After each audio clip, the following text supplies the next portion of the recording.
Georgie, are you? Are you sorry now? Yes, done. Yeah, I'm sorry. Hmm.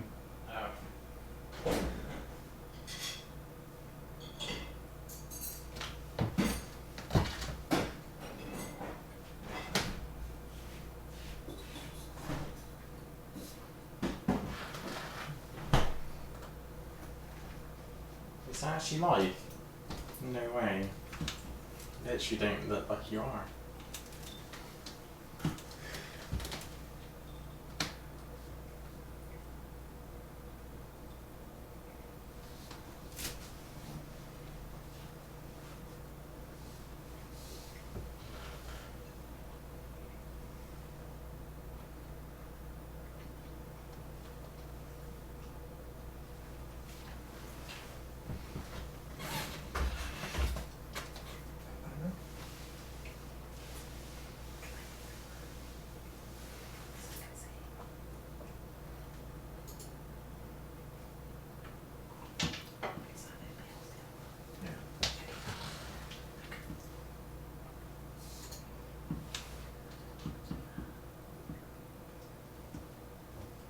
It's mad.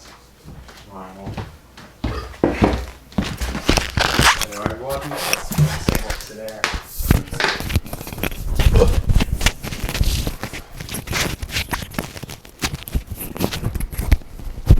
Right, now I'm wired up. Evening, everybody. You forgot to say hello to me. Hello, George.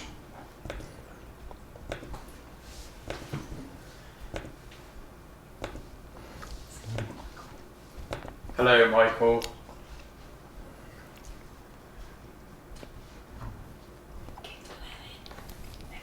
Is it working? Is it working, everybody? All I can see is a spinning wheel. What's spinning wheel? Loading thing. Buffering. Oh. Hi, Tuscany. Hi, Michael Gamlin. Hello, Welsh Tony. Congratulations, everyone. Wish Tony congratulations. He's had a unexpected visitor this week. His baby, which is due. Well, not quite yet. So it's been a bit of a shock for him. So give him congratulations.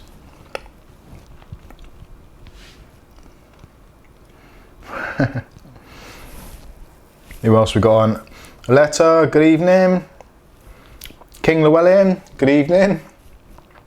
Yeah, you can hear George. George is in the background. Paul Donaldson, beer tonight is. Now, the beer for tonight, I'm going to let you all down badly. Well, actually, no, it matches with the whole ethos of the channel, which is value for money. So I've gone for Tesco's almost own brand, cheap foreign French lager. It's 4%, little bottles. It's about £3 for 12 or 8 or something. Just really cheap, value for money. But that'll be coming along shortly. I've just finished my tea, and that's why I'm a bit late. So I will need a drink very shortly. 80s Horror Fan 88, good evening, how are you? Aletta says it's working good, okay. Welsh Tony, what is working? Not me, that's for sure. Hi Paul, hi Tony, congratulations Tony, yeah, congratulations to Tony, well done. Paul Donaldson, I am drinking Aldi beer. Now that hasn't got quite the stigma that it used to years ago, whereas if you went to sort of Pound Stretcher and you've got Pound Stretcher's own brand 2-litre bottle of lager, that was a kind of a different story altogether. But Aldi do some pretty good beers and wines, and spirits for that matter. Oh, I can actually see my stream on my page. Oh no, it's gone. It says that stream health is in green, but actually, let's see if I can show you. Kath, can you press number 2, please? There we go. That's what I can see, everybody. That is what I got on my screen. Which is not very useful, seeing that ugly mug. Oh, anyway, while I got this camera on, I will show you behind me the new Ryzen budget build, which I've done this week, which is back there. Don't know if you can see that very well. This camera is not great. Where are we? There we go. And just about get that. So that is the Riotoro. This is hard to do in reverse. That is the CR500 case that I unboxed the other week, which is looking rather nice. And inside there, apart from a lot of reflections, is the Ryzen 1200, the GTX 1050 Ti, and the ASRock Fatality board. So we've seen a bit more of that a little bit later. So there's a quick sneak peek. Oh, while I'm at it, there is the Riotoro gaming mouse, which is actually very nice. And there is the Riotoro Ghostwriter mechanical keyboard. I've deliberately set them all up to be red to match with the red of the case. But anyway, we'll see some more of that later. So, press number 2 again. Thank you, Catherine. Kath is being the director tonight. Well, I'm not, I'm telling her what to do and she's doing it. So I'm directing her kind of thing. Anyway, you get the idea. What else we got? Congratulations, Tony, yeah. Oletta's even cheaper. I'm drinking ice water. Ice water. I like that. Yeah, Kath's favourite as well. And it's cheap, like us.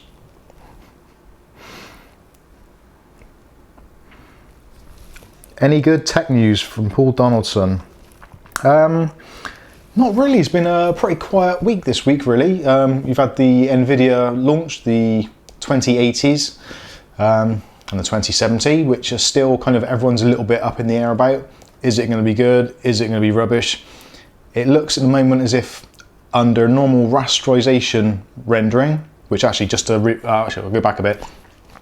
The whole new thing about the new R-Force cards or G-Force cards or whatever you want to call them, the RTX range from NVIDIA, they're all about ray tracing. If you're not sure what ray tracing is basically calculating where the rays of light are on a subject in a particular scene. So in this scene, for instance, I've got a light there, there's a light there, and there's a light there.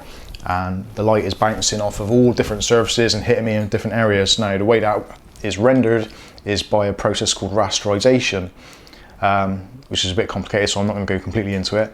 But what NVIDIA have been working on for the last 10 years is a way of speeding that process up or making it better. So now ray tracing is done basically in real time. So every ray of light is calculated by the graphics card and returns in the right place where it should be in real time, which if you've watched films like, let me think, for example, what's a good example of really, well, Star Wars.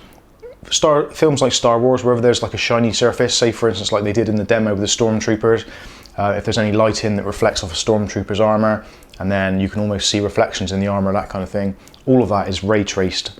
So every calculation is done at the moment on the graphics cards in real time. So you can get sort of 30 to 60 frames per second if you're lucky. Whereas normally when you're rendering a movie in a film, 24 frames per second is a norm for movies, and some scenes can take weeks to render, days to render. So the fact that they're managing to do real-time ray tracing is actually a big deal. Whether it means a lot for gamers, I suppose the jury's out on that one really. If I'm a value for money, always have been. So generally, to get the most out of the graphics cards, I'll turn things like anti-aliasing off, I'll turn ambient occlusion, all those kinds of things, I will turn it off just to get the frames up, to get the most out of the performance of the budget sort of GPU I've got. So chances are I'm never going to put ray tracing on anyway. So does it have a benefit? Probably not, but it will do because I'll probably get an older generation card for a lot less money than I expected. So that is that's quite good. Who else have we got in here tonight? Leroy. Hi Leroy, hope you're good.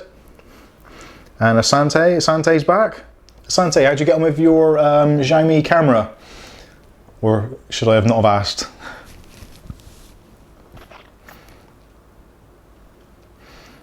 Welsh Tony.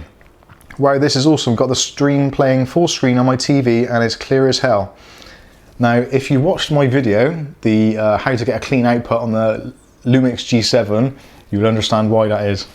But then you know why it is anyway. Basically what I'm doing at the moment, I've got my Lumix G7 camera, which can actually do it to 4K. I've got the HDMI output going from that into a Elgato HD60S capture box, a game capture box, which is running into OBS and from OBS to your desktops. The only trouble is with it being such a high resolution is it doesn't cover up all the kind of multitude of sins, like little things I could get away with before, like the camera, that sort of stuff out there normally would just blur into the background with the webcam, and there's a reflection on that bit of plastic there, which I can see in the corner of my eye on the screen over there, and it's driving me a little bit insane. I might have to put my hand over that for the rest of the night. How's that? Does that work for you guys? Do I look completely natural? Oh no, the watch is reflecting now. I might just turn all the lights off. How's that?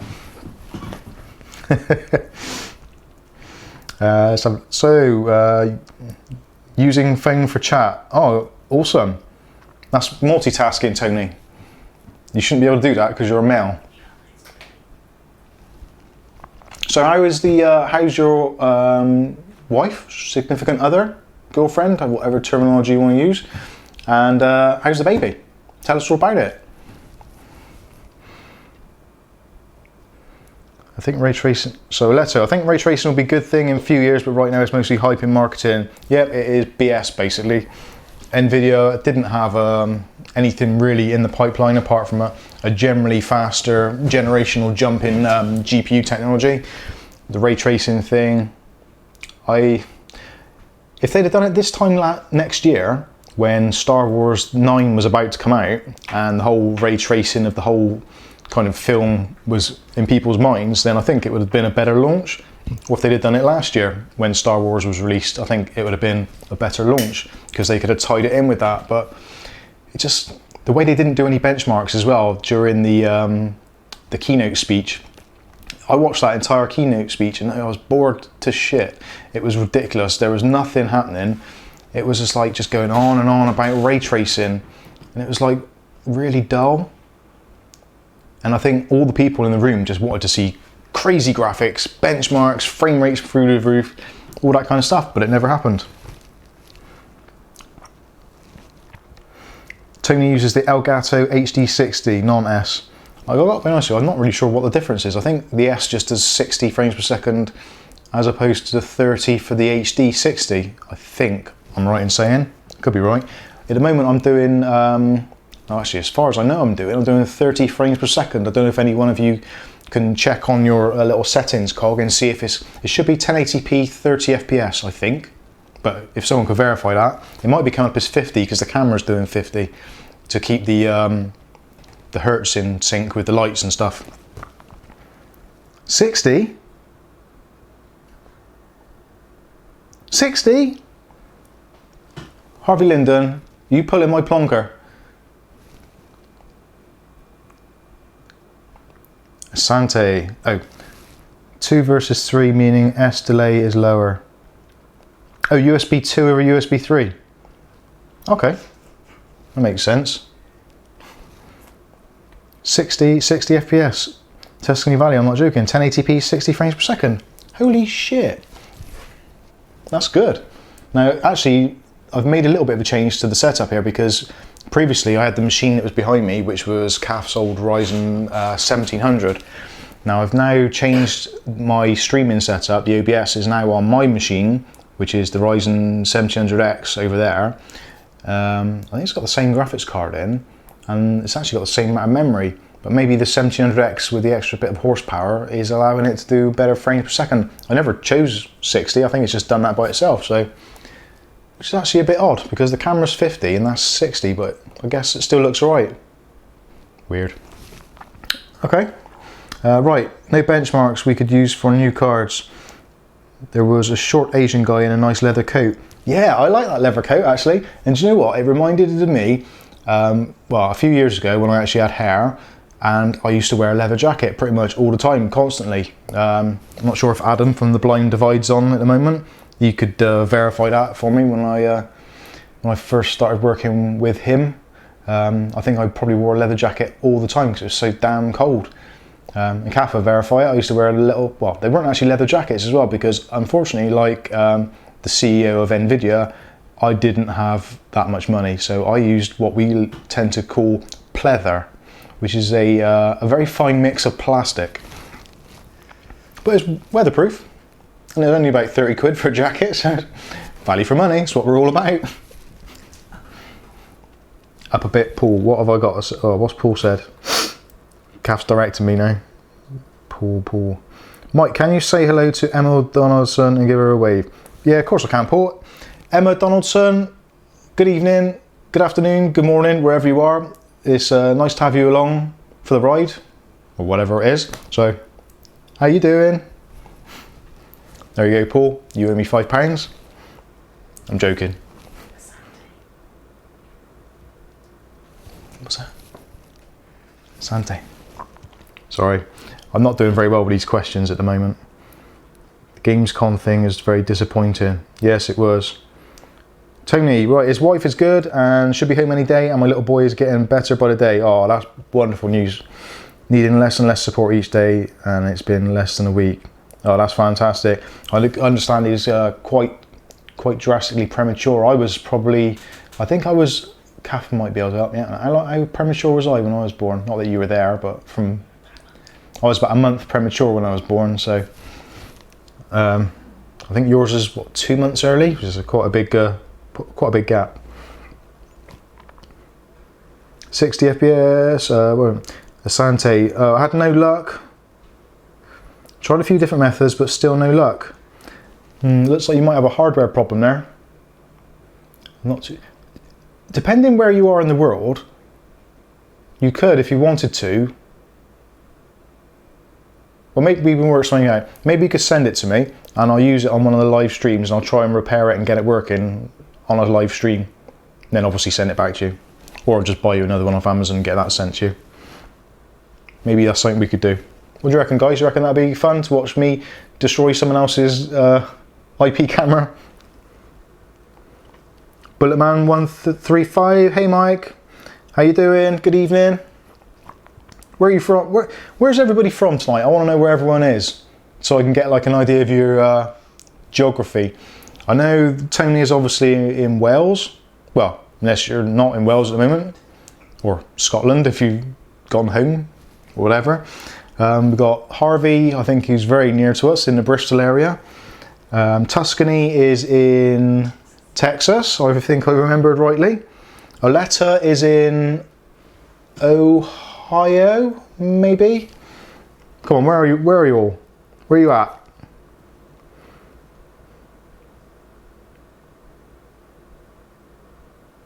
For some reason, Chrome just buffers your live stream, then I go into incognito and it's working fine. Well, I can't see anything. As long as I can see the text, that's all that makes a difference to me. As long as you guys are coming, actually am I almost in real time? Yeah. Let's have a look. If I move my hand, how long does it take for that to come across on the screen? Oh, that's pretty quick. There's about a 1-2 second delay, so that's not bad. So hopefully I should be able to answer your questions better. So Leroy, Paul, where are we? So C McKnight, 1984 is in Cardiff. Williams in the UK. We've got Liverpool representing. I used to be a big fan of Liverpool in the 80s, I suppose, probably because I was a bit of a glory boy. In the days of Ian Rush, Doug Leash, who else was there? Sammy Lee, I think. I'm trying to think who else was in that team, but early 80s, I was a big Liverpool fan. Go back to the leather jacket. Where is that?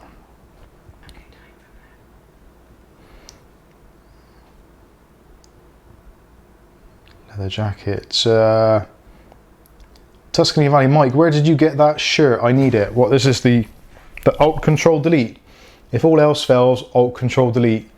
Yeah. It works. I got that from eBay, I think. A little while back, but I got it from eBay. I'll get Kath to send you a link on an email. Or should I make my own Mikesunboxing Alt Control Delete t-shirts? What do you reckon? Put them in my merch store, which I haven't got. Oops, I think I unsubbed and resubbed. Stupid Amazon Fire TV. No, it's just a Freudian slip, Tony. You meant to do it, really. User error. Yeah, user error. You should have Alt Control deleted. Oh no, you can't with Amazon, can you? Where else we go? Welsh Tony. Horfan88. Do you prefer all-out RGB lighting or mild hints of lighting in your builds? Hi from Devon, UK. Devon, oh, we love Devon. Well, I probably more so than Kath. Kath's more of a Cornwall person. You like St Ives, don't you? Whereas I like, well, I'm more Exeter, Exmouth really than Devon. Devon's a little bit further down in, but yeah, I like that part of the country. When I become more financially stable, let's say, or retire or whatever, ideally it'd be a nice place to go and live actually, down somewhere in that part of the country. Nice way of life down there, nice people actually. In fact, actually, 80s horror fan, got any jobs? I'll come and work for you. Seemed like Nvidia picked benchmarks on games and settings that deliberately made older card look bad, so the newer one looked more impressive. Yeah, they all tend to do it. It's I think AMD have actually got the right approach to that, because AMD obviously sponsored and kind of co-produced really Far Cry 5. Yeah, you play Far Cry 5 on an AMD system or an Nvidia system of a similar graphics kind of a similar platform. There isn't a massive disparity. AMD have played a pretty open game. I am pretty much an AMD fanboy, so I would say this anyway. But Nvidia generally tend to hamper games like Tomb Raider. Tomb Raider on AMD platform sucks. It's awful.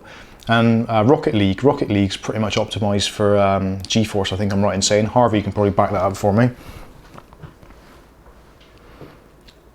10 weeks earlier. For some reason, Chrome very hungry these days. Yeah, I was very hungry these days. That's why I was late for the stream, because I was filling my face full of sausages and bacon. Liverpool, Cardiff. So who else we got? Welsh Town is near Newport. So, hey, if you're near Newport, you're virtually English. Sorry. Not bad delay. Leroy's in Leeds. I think I've said that already. Ohio is right. Yes, I remembered something. William Brown is in the Isle of Wight. What's the Isle of Wight like? Our house actually that we live in here, this abode, is called Ventnor, which I believe is an area in the Isle of Wight.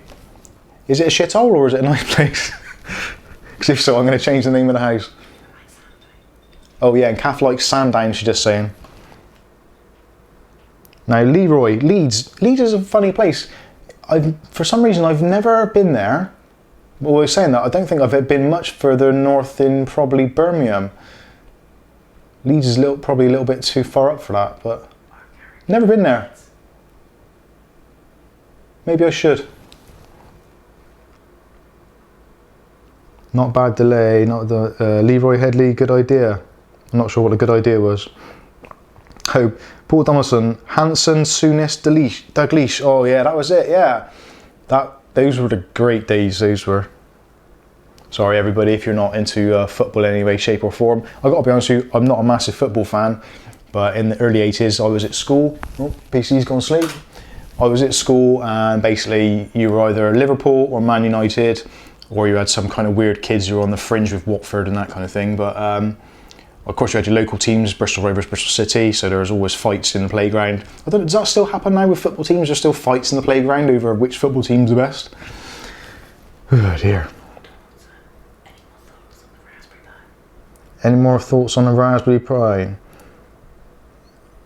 At the moment, no. This PC this week, with one thing or another been going on, everything's been a bit of a nightmare. So I have not really looked at the Raspberry Pi. I am still considering what I can actually use it for. I was trying to work out if I could get it to output some kind of live subscriber counter on an LED or something. But then that seems a little bit too sort of poncy really. So then I thought about maybe trying to make some kind of media center PC out of it. So I've been looking into it. The quad core version apparently is better. The ARM, I think it's a 1.3 gigahertz or 1.4 gigahertz on the, I think it's the Pi 3 Plus, I want to say. I think it is Pi 3 Plus. The only concern is it's only got 1 gig of RAM, so I don't know how that's going to perform. And I need to look for an operating system and all that kind of stuff. But I have kind of looked into it, but no further forward on that one. I hope that answers your question. Oh, the t-shirt idea. Yeah, Mike's unboxing, Alt Control Delete. You know it makes sense. Any after stream games tonight for the viewers?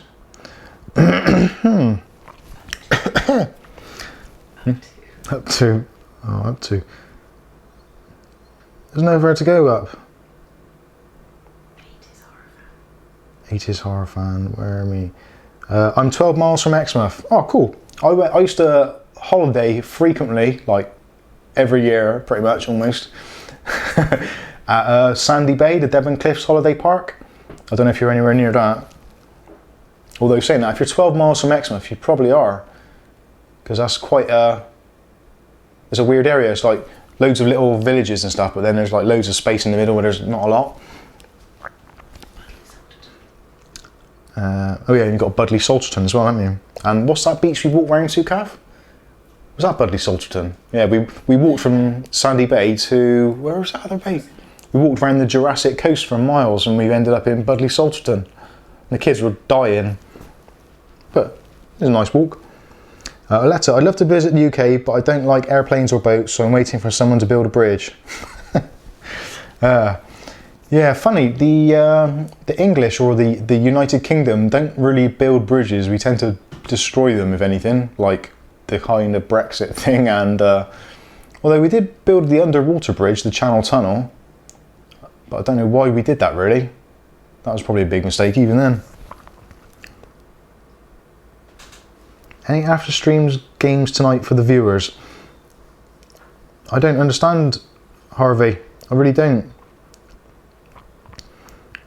Ronaldo is in Juventus. Ronaldo retired years ago. Media center build would be great. Yeah, I think I'm going to do, that is what I'm likely to do, I think in the media center is probably the way to go with the Raspberry Pi.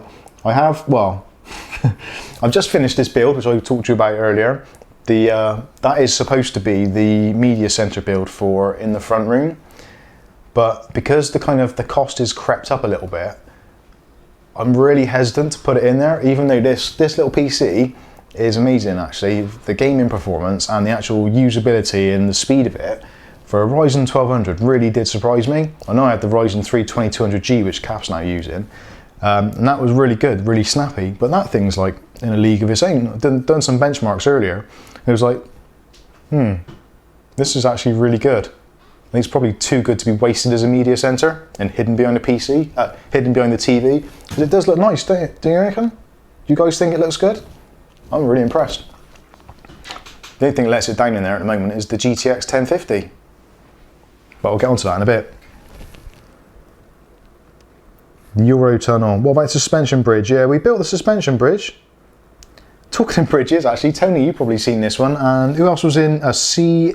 McKnight. You've probably seen this as well because you're kind of local. Did you see that? I want to say idiot, but I won't because it's unkind. But did you see that idiot that crashed into the toll bridges on the Severn Bridge?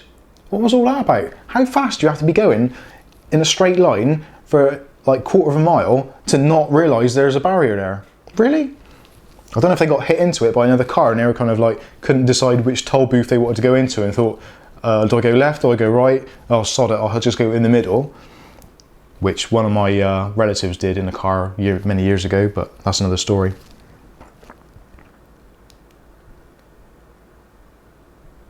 What about talking cheap Chinese tech like what Xiaomi are doing? Yeah, we definitely, if people are interested, we can talk about Xiaomi Tech, because Xiaomi Tech's right up my alleyway. Right up my alleyway, because it is cheap, cost effective, and value for money. But you guys let me know, what do you want to talk about Xiaomi technology wise? The new Mi A2 mobile phone, which is just, well, is out. I don't think it's out in the UK yet, but it's out and about in different channels. So yeah, we can definitely talk about that.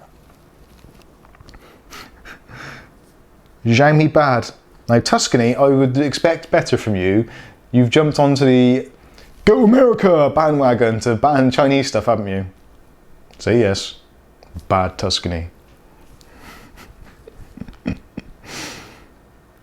I like that. Just shows how the pull of Wells affects people. Yeah. Well, actually, I'm not going to say anything about that. Tuscany. Oh, he's joking. Come on, let's have a show of hands. Who thinks that Xiaomi is pretty good? Come on, hands up. Yeah, and you. Just because you're at the other side of the screen doesn't mean I can't see you. Come on, hands up. Okay. Harvey Linden, never heard of them. Lol. I agree, I think. Chinese brands are becoming popular. Yeah, they are, totally. I had the Xiaomi Mi A1. Oh, actually, yeah, Kath's just saying that. We kind of, a lot of people, especially tech people, tend to be a bit snobby about brands, like kind of like they'll have either Pixel phone or iPhone or whatever. But iPhone, who makes the iPhone? It isn't an American company, and it isn't a European company. It's Foxconn, which basically knock out probably 50 to 60% of all the crap that comes out of China.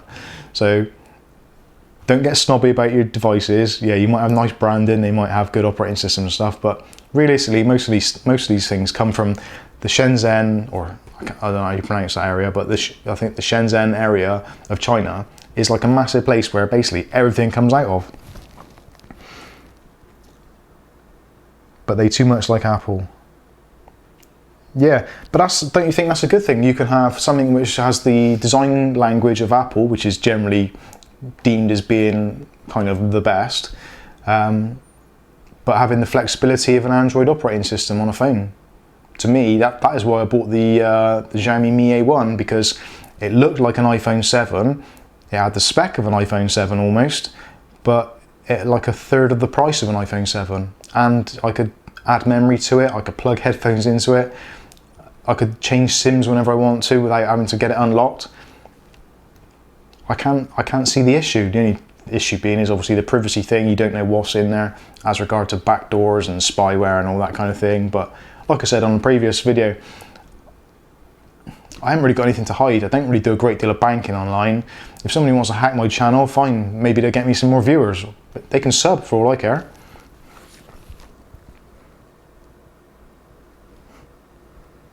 You can build a iPhone, Apple phone in Shenzhen. Yeah, you can.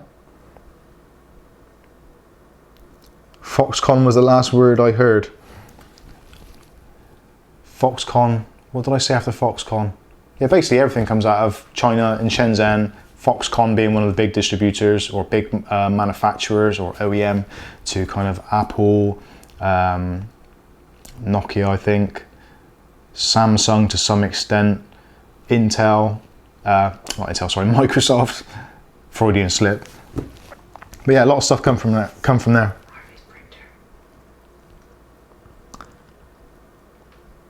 Yeah, Harvey's printer, that probably came from there. I did it. Am I missing some of the feed here? Where's the pop out thing that makes more things pop out? Did it pop out chat? There we go. I can actually see what you guys are saying now. Never heard of the company, Yoletta. Yeah, Xiaomi stuff's really good. I would recommend it.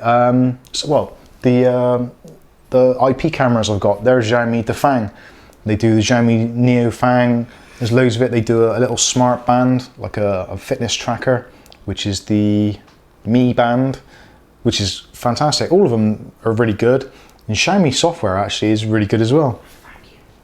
Oh, and they do robot vacuums. Actually, their robotic vacuum is probably one of the best robotic vacuums you can get for the money. It does everything. It's ridiculous. And the sensors built into it, it builds a proper map of your house in 3D. So it knows where it's been, and if it runs out of charge, it goes back to its base station, comes back, and it knows where it's been exactly, and does the bits it's missed. How cool is that? Although they won't send me one, so I'm pissed off at them.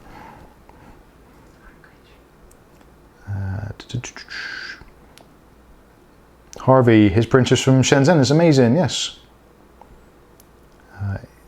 Federico Samek, good evening. Is that the CR500 in the back? Yes, it is. Well spotted.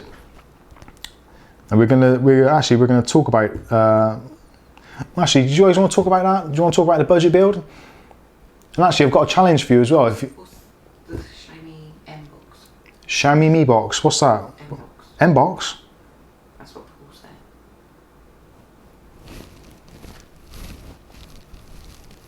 Don't know. What is it? Xiaomi M box. I'm confused. Kath's telling me these things. Federico, yes it is. Yeah, Strange Parts, love his channel. Oh, the M box. So Paul, yeah, I get you. Sorry, yeah, the M box is Xiaomi's TV box, like the Tanix TX3 and all those kind of things. I really like those little TV boxes. I don't know why I don't use one more. I think it's because I don't like Kodi. All those kind of Kodi things and the add-ons and all that, oh, it just really, really, really gets to me. Like doing the updates and, oh, they've been busted, so now you got to download this and you got to add the repo, and then the repo disappeared. Oh, really? Can there not be an easier way of doing it? Well, yeah, there is actually. It's called TTV, and it works on Windows, Android, and iPhone. I'm not a affiliate, but it is really good. What else have we got then? I'm assuming it's only me the stream died for. Yeah. Oh no, it's died for me as well. Tuscany. Intel, no. Mike, what headphones do you use?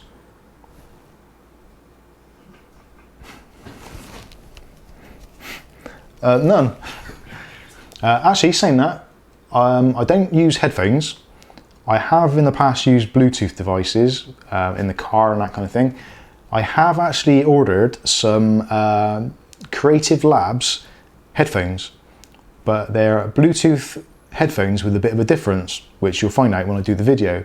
But Creative Labs, the company who made Sound Blaster sound cards and many other fantastic products from early computer days, they've started venturing out into different areas of sound, such as speaker sets and sound bars and that kind of thing. But they've just released a set of headphones, Bluetooth headphones, like sports headphones that you put in your ear and like strap around the back. But they got a nice little feature to them as well. So you'll be seeing that very shortly.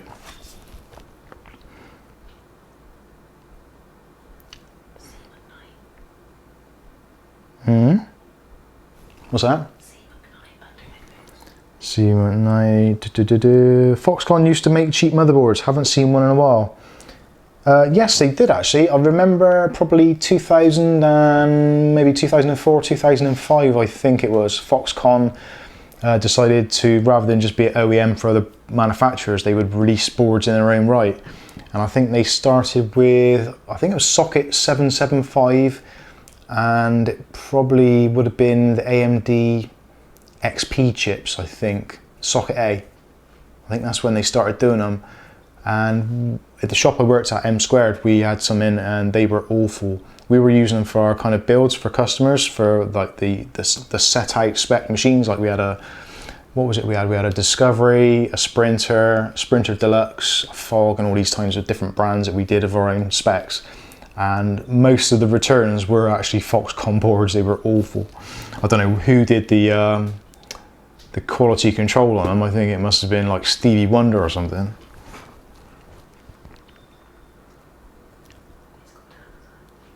Tuscany, challenge accepted.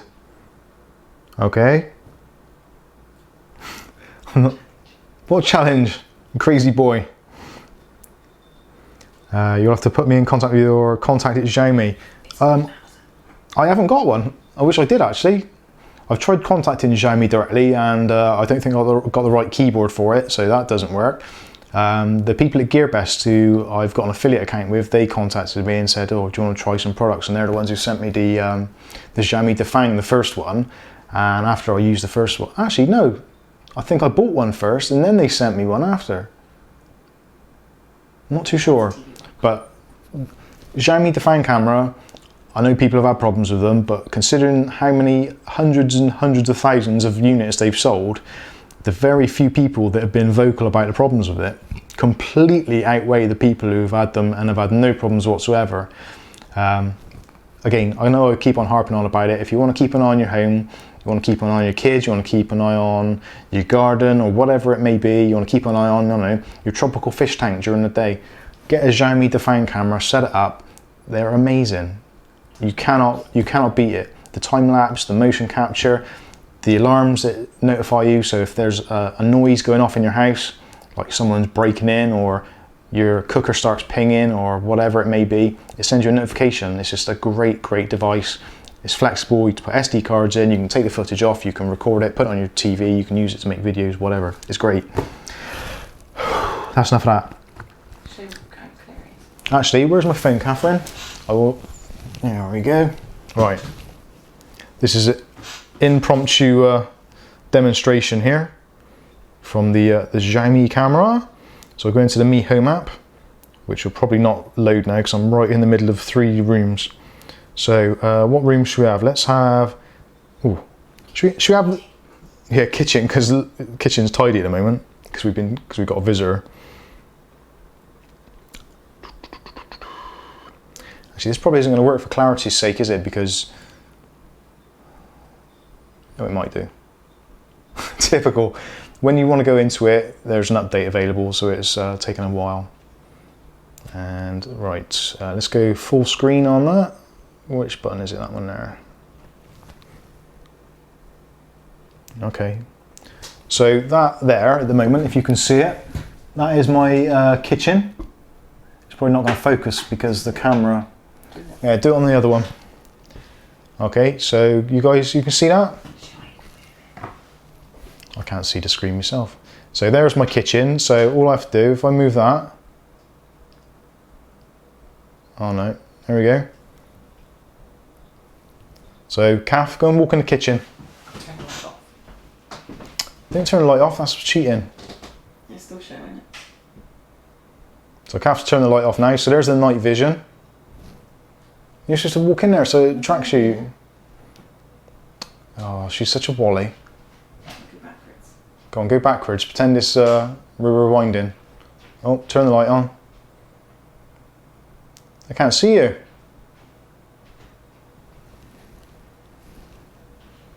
Oh, I know what I did. I turned motion tracking off so it didn't annoy me. This is really hard to do from this side. Which way am I going? Oh, I want to go the other way.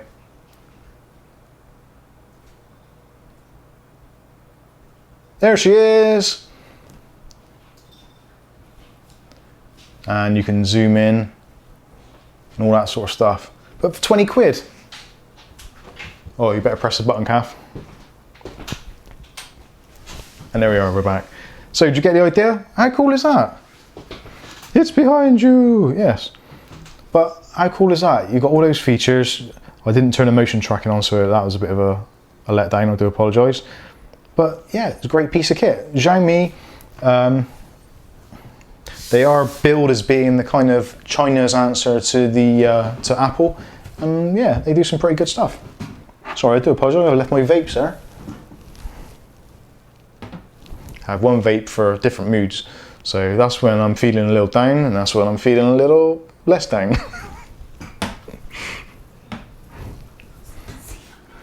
See McKnight, it's behind you. It is. ECS motherboards, Tuscany is saying, ECS were cheap and nasty. Oh my god, ECS. Ooh, Elite computer systems. I had so many Elite motherboards which were absolute dog pile. Which ones? Oh, which boards which were the worst one? There was like one which everybody was using for the Athlon XP chips. I can't think of the model number now, but it's like had a SIS chipset on the board. Ooh.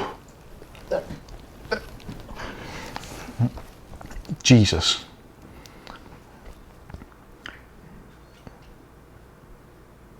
Mike, you're not mentioning motion track. You're not meant to motion track Kath's bum. That was a complete Freudian slip. I didn't even mean to do that. If I did do it, I do apologise for all those bum viewers out there. It's not a bad arse though. Thumbs up for Kath's arse? Come on, hit it in the comments. Let's see the thumbs up for Kath's arse. Pool, where are we? Intel, no. Where am I going? Where am I going, Kath? Pool. Sorry, but going back to Xiaomi, they are opening their own shops across Europe. Yes, and I think they will be bigger than Samsung in 10 years. Yeah, that wouldn't surprise me at all. I think they opened their first flagship store for the EU. I believe was in Spain, in Madrid recently. I am genuinely desperate for them to start opening up retail stores all around. I would go in there and you do a search on GearBest or Amazon, just type in Xiaomi and look at the amount of different products they do. They do everything from kind of electric bikes, a hoverboard, they do complete range of phones, they do Bluetooth everything. They even do a RGB light you can put in your toilet so you can see where you're pissing at night. They've got so many bases covered, it's unbelievable. Hey, look at all those thumbs up for Kappa's butt.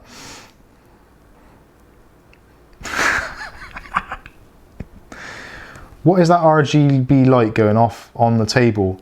Ah, now that is actually... There's another Xiaomi product. No, it's not actually. It's a... actually, no, that is Xiaomi, isn't it? Is that me? No, it's not, is it? That is... What is the company? Yeelight. It's one of those for a Yeelight. Can you see that? Yeelight? It's probably a little bit reflective there. There's the Yeelight. It's actually probably one of the better RGB lights you can get. He says.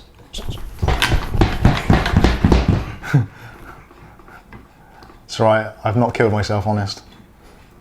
If I did now, that'd be hilarious.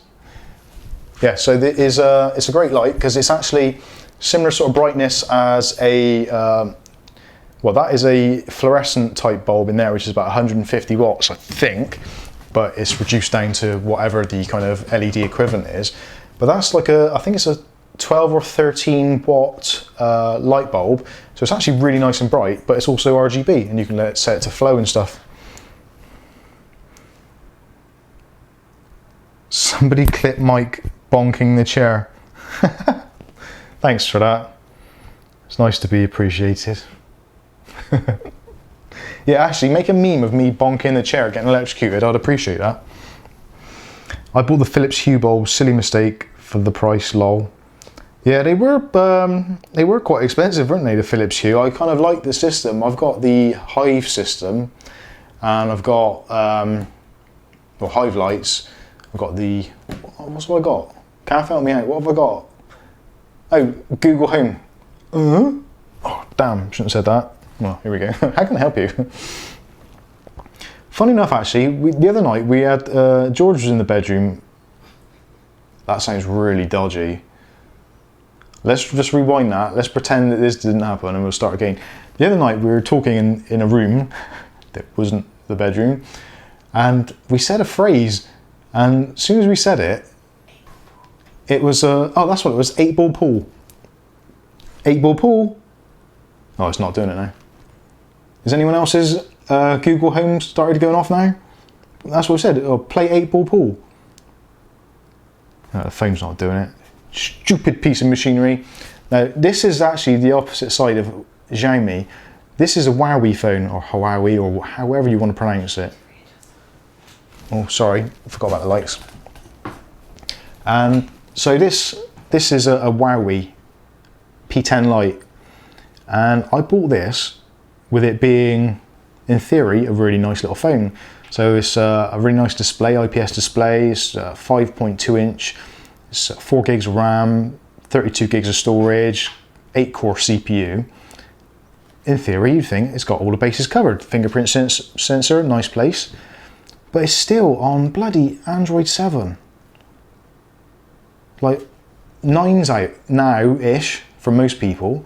This thing is still on 7.1. Not even 7.12, 7.1. Now, this seems to be the point with all Huawei phones. They're all great, they come out and it's like, yeah, look at this phone, it's fantastic. But then, nothing happens, no updates, and it takes forever.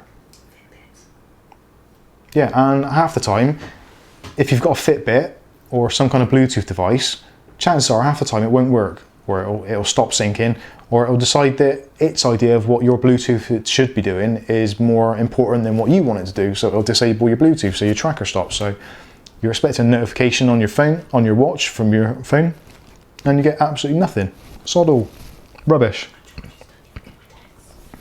And actually saying that, Kath sends George a text message and he doesn't get it for like a day. There's a 24-hour delay.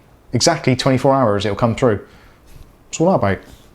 Don't buy Huawei phones. I'm going to be doing a video on this actually. The Huawei P10 Lite, was this a bad choice? And I'll tell you, spoiler alert, yeah it was. It was a good price, but it's rubbish.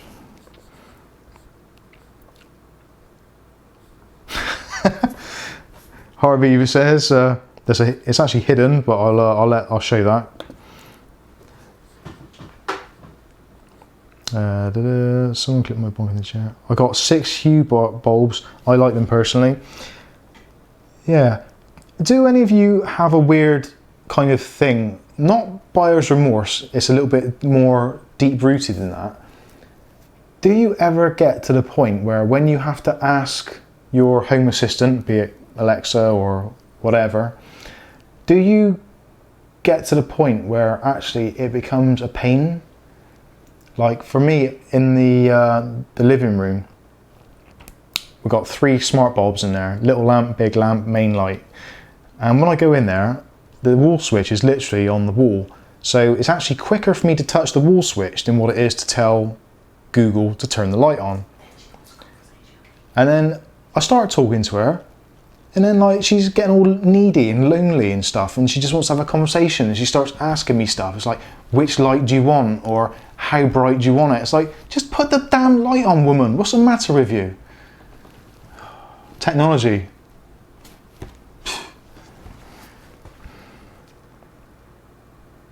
Thanks, Mike. Alexa just told me what the sum of whatever is. Oh dear. Tuscany Valley, would you want a Sennheiser HE1 or a 2080 Ti? Being that I don't know what a Sennheiser HE1 is, I'm going to have to go for the 2080 Ti. Is that bulb there, RGB? Is what bulb?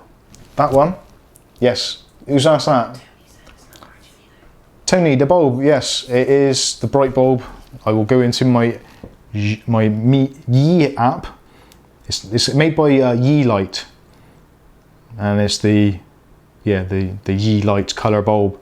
Now that was about £11, which arguably isn't the greatest of price for an RGB bulb, but all the RGB bulbs I've had recently, and I've had a few which are mostly in the cupboard behind me because they're useless, they're always like 7 or 8 watts, which is pathetic, especially when you go into RGB, because RGB will make it slightly less than what is going to be on full brightness because it's taking elements of colour out. So it says Yi bulb is offline. See? Huawei phone telling me my bulb's offline. It's not, is there? Hello, McFly! I said RGB! God damn it. Right, no, it doesn't work. I give up. But yeah, it is RGB. It was RGB, that's why Harvey commented on it. What's that RGB business going on your desk? How's that? Am I lighting myself correctly? That'll do. Actually, let's get rid of that. Yeah, let's have a bit of backlighting. Yeah, that's kind of cool. Oh, mind is gone. Anyway, guys, what are we drinking tonight? I haven't had a drink yet. Who's got the beers? Get the beers in, someone. EasyViz Mini O, a brilliant little security camera for about 40 quid. EasyViz. Oh, yeah, I think I've seen the EasyViz. I've seen a lot of different security cameras, Paul. I'm trying to think which, there's quite a few actually, which are literally, they've taken the, didn't know which camera to look at there. They've literally taken the Xiaomi Dafang and written a custom firmware, and they sell it as their own under license from Xiaomi.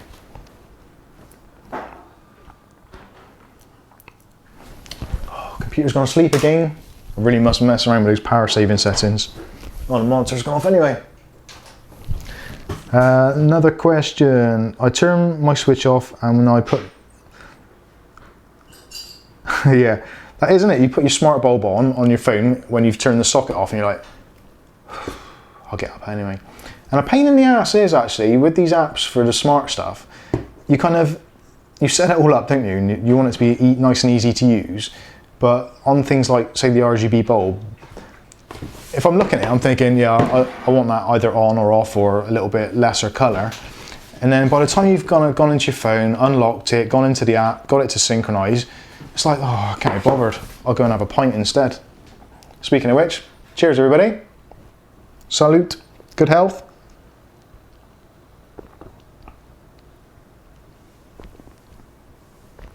Oh, that is really, really good.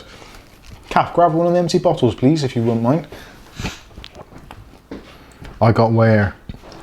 Oh, Tuscany says the HE1 is a 50k headphone. if you mean 50k as in price, I'll definitely have that instead of the 2080. If you mean 50k as in the response frequency, then I'd probably still have them. So that is what we're drinking tonight. That is Beer d'Or. Horse beer. That looks white, doesn't it? Can you see that okay? Oh, it don't matter. Anyway, that's what it is. Beer d'Or. It's from Tesco's. 4%. It's actually quite nice. I like it. And it doesn't give you a hangover. At least, it doesn't seem to. Makes you fat. Right, Harvey Linden. The main thing I find about Alexa... I've got to stop saying the A word, haven't I? Because that's probably triggering all your devices. The main thing I find A word useful for is that I've set up an IFTTT to turn the PC on and off when I'm in bed, waiting for something to complete downloading. Yeah, that's actually a pretty good idea. In our bedroom, we've got a one of those diffusers. I think I talked about it previously, the oil diffuser, and there's a salt lamp next to it. So it's really nice when you're in bed just to tell Google to turn those devices on or off or whatever, especially when it's cold in the winter and you don't want to get up and turn all the switches off. That is where the home automation really comes into its own, when you're all wrapped up in your quilt and you just don't want to move, or you're having like a duvet day on the sofa and you just can't be bothered to do anything. Perfect. Yeah. Hive as well. Oh, excuse me, a bit gassy. With the Hive system, it's fantastic, especially if you're having that duvet day and you're it's still getting a bit chilly. Just like, hey, Home Assistant, turn the heating on, or turn the heat into 26 degrees, and it's like, didn't have to get in my snug quilt. Happy days. Seaman 9. Oh, let's go back to Ninja 47's. Ninja 47, you've been quiet. I didn't hear you come in. Good evening. Is it worth upgrading a 750 Ti for a 760? Yes, definitely. The 750 Ti is not great. The difference in bandwidth and the memory bus on the 760 definitely makes it worthwhile doing if you can get it cheap. If it's going to cost you a lot of money, then don't bother. Or if it's going to cost you the same as what you can get for your 750, totally do it. Don't even think twice about it.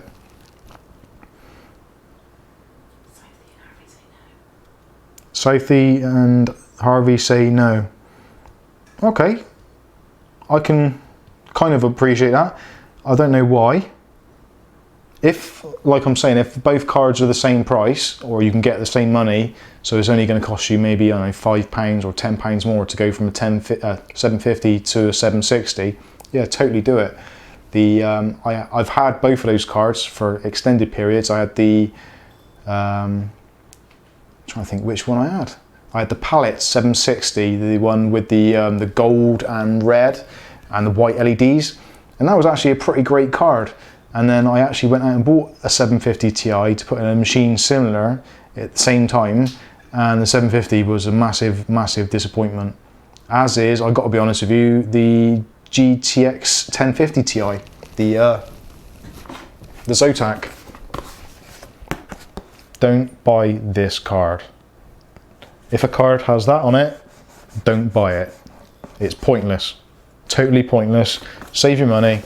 Go down to CX or your local secondhand store or Free Geek or whatever it would be, and you're better off buying that. That is a Sapphire HD 7850 2GB. This whips that car's butt. This costs £30.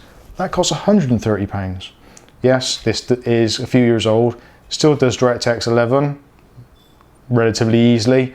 Yeah, it does take extra power. Not a big deal. It's only a 6-pin card. It does draw more power. Okay, maybe a big deal if you're paying for your own electricity, but £30, £130, not even close. That's what you should be buying. So don't get your 760 either. If it's cheap, sell your 750 to someone who needs a cheap card and buy one of them. Anyway, moving on. Save for a 1060. Yeah, I would save that. Although saying that, the 1060 the 3 gig card isn't particularly a great card. If you take it, you're better off really going for a, see, it's a 1060. A 1060 3 gig is probably about similar to a good 970, which is probably going to be 50 to £100 cheaper. So value for money wise, I'd go for a 970. 80s Horror Fan 88 got a 1060 dual yesterday, 6 gig. I must say I'm impressed. Happy days. Any particular games that you're impressed with it on, or what's your normal kind of gaming setup? What games do you play?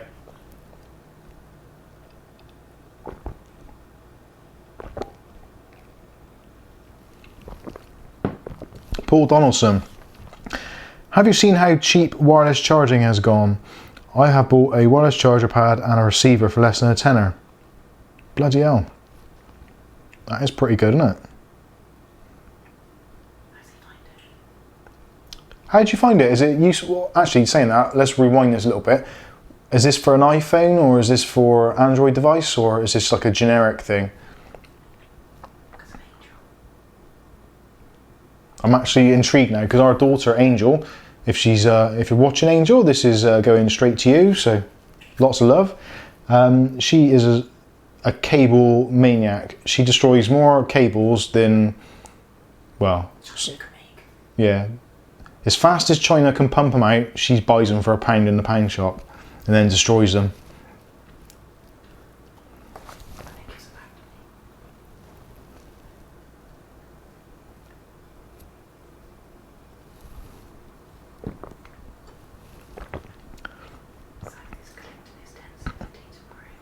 What's that? Ooh, collecting my 1070 EVGA SC tomorrow morning, can't wait. Happy days. 1070 is a great card. If it's anywhere near as good as what the 970 it was in the previous range, then the 1070 has got to be, that is the card I'm probably looking at getting next when the kind of, it goes down the next grading, but I'm not too sure. 1070 price wise at the moment, they must be still, they've got to be still around the sort of £300 mark, I would guess, or sort of $300. Harvey's got one. He's got 2 of them. A 1070 EVGA SC and a Palette Super Jetstream. Did you print those? Southie, yeah, I'm upgrading from a crappy GT 710. Well, that's the GT 710 isn't such a great card, but always keep it in a drawer because you never know when it'll come in handy when you're troubleshooting. Money saving tip there, because chances are no one will buy it for any sensible money, so keep it as a spare, because you guarantee if your PC dies for any reason, or your graphics card dies for some reason, and you're doing some troubleshooting, you'll be like, oh, I wish I had a PCI Express card just so I could test it.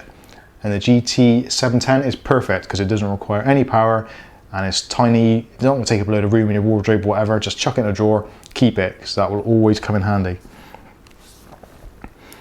Or 50 quid R9 270X. Yeah, the R9 270X. I think actually I've got a feeling the 7850 actually was the kind of rebranded version of the R9 270, I think. I'm pretty sure that is the case. And the 7970 then became the R9 290X. Something like that anyway. Leroy needs a 1070. We all need 1070s. A GTA 5 and CNC, lol, is not going to get pushed much with me. I'm more a media guy. I don't know, GTA 5 can actually, well, they were saying that no, GTA 5 is more CPU dependent to some extent, or CPU bound. It does tend to play on kind of quite modest hardware, graphics wise. But hey, who cares? If you got it, use it. You've always got a bit of power in reserve should you need it. 1070s are now $250 on eBay used.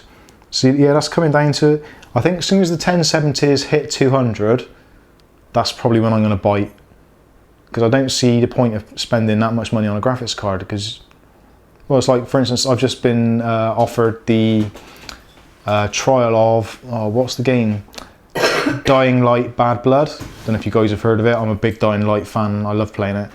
And Bad Blood is being released soon. I've just been entered into the first beta, so it's be interesting to see how that plays on an older card like the 970.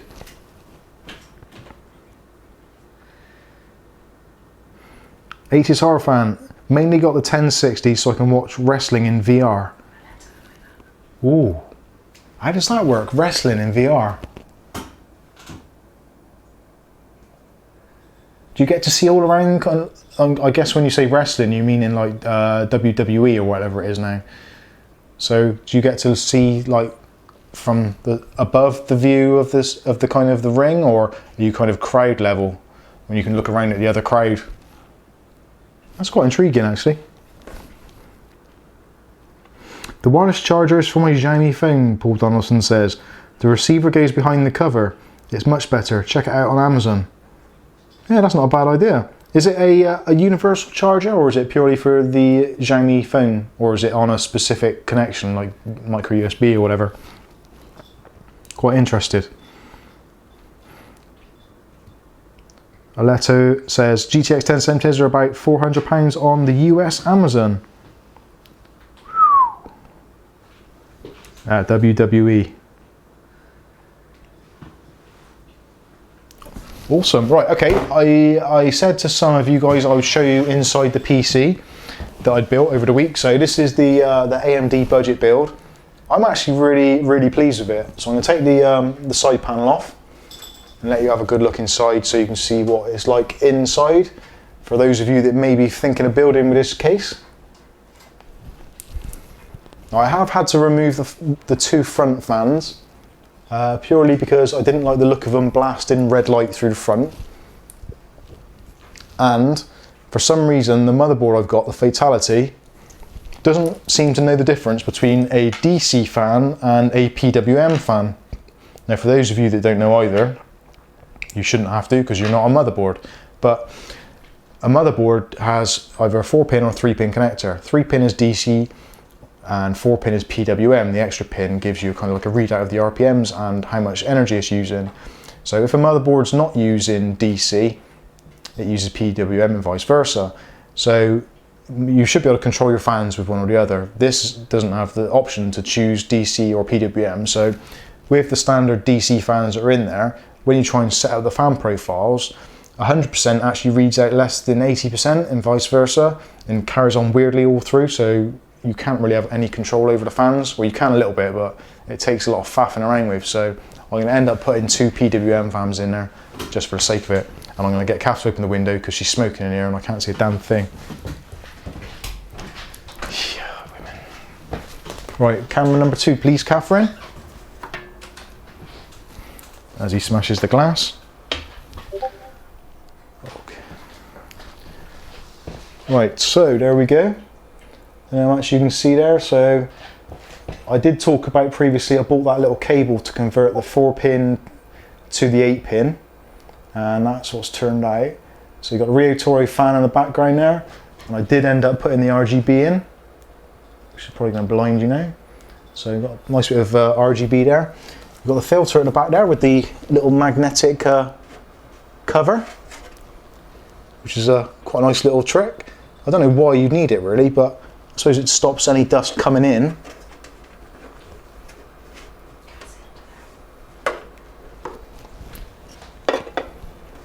Oh, put that in the wrong place now.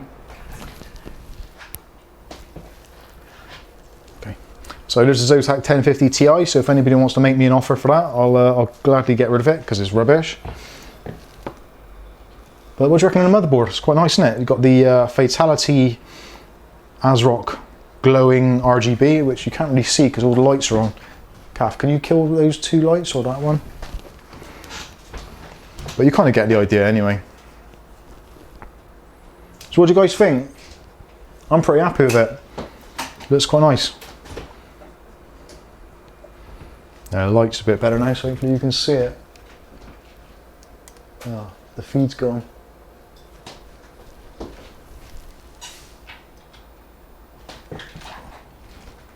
Oh no, the camera's died. I think.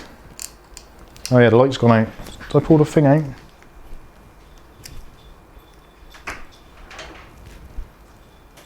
It's the white one. Oh, never mind. Right, the camera's died, so we'll give up on that idea. Shucks. Yeah, stick the lights back on, Kath.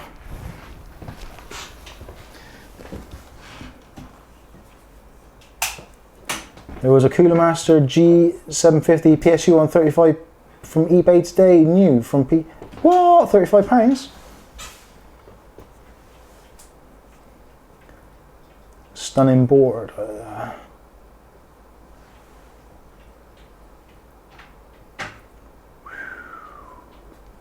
Mike's butt's turn. Yeah, you poor bastards. It's a nice board. Yeah, it is a nice board, isn't it? That motherboard, albeit slightly light on features, especially the fan controller, which is really upsetting me. Yeah, I think it cost me, how much did I say it cost? Actually, yeah, this is the cracker. You'll like this. I don't know if I talked to you guys about it yet. I bought that motherboard and processor off Amazon as a warehouse deal. You know, like the used stuff that people send back because they don't like it or whatever. Because with Amazon, you've got 30 days. If you don't like it, you just send it back. They don't ask you any questions. They send you a returns label. Everything's hunky-dory. But sometimes, if you buy stuff that people have sent back, they haven't always been quite as open and honest about the kind of the condition of the item they're sending back. So on, when was it, Kath? Was it Wednesday evening? Yeah, Wednesday evening when we started building this PC, get it all out, get it all ready, get the camera set up. First thing we did, put the standoffs and case stuff in all ready. So, okay, now it's time to put the CPU on. Get the CPU out, go to put it in. It's like, oh, that don't look right. And there's basically heat paste all in the pins around the side. And I'm like, oh, bloody hell, here we go. So I had a look at it and I thought, actually, that don't look right. And because of these lights here, turn the CPU around and you can see the pins glistening where they weren't straight as they should be. So like if you turn it right, that's a good way of finding out if you've got bent pins on your chip. Put it under a bright light, and as you twist it round, the bent pins will actually catch the light and it stands out like a sore thumb which ones are bent then. So there's about 3 or 4 pins bent on this little CPU. So I'm like, oh crap, I'm in the middle of making this video now. So what do? I go onto Amazon, go onto their help and support, and you can do a live chat thing. So I asked them about the thing. I said, look, I've received this stuff, but the processor's got heat paste all over it, which it wasn't that bad, but it did have heat paste on it, on the underside with the chip, with the pins. And some of the pins were bent. So I explained all this to them, and they said, well, we can give you a refund, full refund, or we can offer you a partial refund if you're willing to keep it as is. So I said, well, look, there's a possibility I can straighten the pins out, and with a little bit of rubbing compound or alcohol, I can probably get rid of the heat paste. So I'll have a go, but if I still can't get it to work after I do all this, can I still get a full refund? And they're like, yeah, of course you can, yeah, within 30 days. It's like, well, I've got nothing to lose here, have I? So I said, well, okay, how much will you kind of give me off the processor? So normally they say 10%. Now the processor cost me, sorry, I'll look on the board now, where is the processor? The processor cost me £62, okay? That's the Ryzen 3 1200, so it's already a really good price. But they turned around and said, well, we'll give you £15 off. Normally they do 10%, that's their kind of thing, 10% or take it or leave it. So it should have been £6 off, but they offered me £15 off. But then I realised it's because it was a joint order. So I ordered the motherboard and the processor on the same order. So they give me 10% off the whole order. So if you're ordering a load of stuff and something's wrong with it and they offer you 10% off, take it, because they're going to give you more than what they should be. So long story short, the processor was fine, and we straightened the pins out, me and Kath's eagle eyes, and me with a razor blade, and managed to, I got the old goggles on as well, got my old spectacles on and multiple vision, and managed to straighten out the pins, so that was all good, and it fitted, although it did take a little bit of a kind of fiddle to get it to go in. but eventually it did fit in and it worked fine. But the only thing now I'm finding is those motherboard headers on that motherboard are a real pain in the ass, so I'm going to have to go and get some PWM fans. I've got one in there, which is the Arctic cooling, the freezer, blah, blah, blah. Where is it? One of those, but just the front fan, the F12 I think it is, and that works fine, and it's a little bit quieter. That fan, I don't know if you can hear the difference, but that thing is well loud. And it is a pain in the butt, so that's gonna have to change, but anyway, it's up and running. And in the end, that whole PC, 8 gigs of RAM, 1050 Ti, that lovely case, basically everything in there, hard drive a lot, and it cost me, in the end, £335, 335. So it actually come in cheaper now than my previous Intel build with a lower spec and 2 less cores. So not bad, what do you reckon? Pretty good. But speaking of which, I was going to do a benchmark on it, just so you can see that it is actually quite good. And I've been ignoring your things for a minute. I will give you 50 quid for that 1050 Ti. Maybe. Possibly. I will need to have a look for that PSU. Yeah, that's pretty good. Happy days. You should have made a video on straightening the pins. Do you know what? I did consider that, but it's actually so difficult for me to actually see the pins myself, to see it through a camera lens and try and focus on it so you can actually see what I'm doing. I don't think that lens would be able to do it on the camera that I've got, because it hasn't got a macro lens. It will get close, but I don't think it will get that kind of, that super close-up image that you really need to show that kind of thing in any detail. And also I thought I was going to mess it up, so Ninja 47, I have a Ryzen 3 1300X. What 1300X, what is the base clock of that chip and what is the boost clock? I'm interested to know.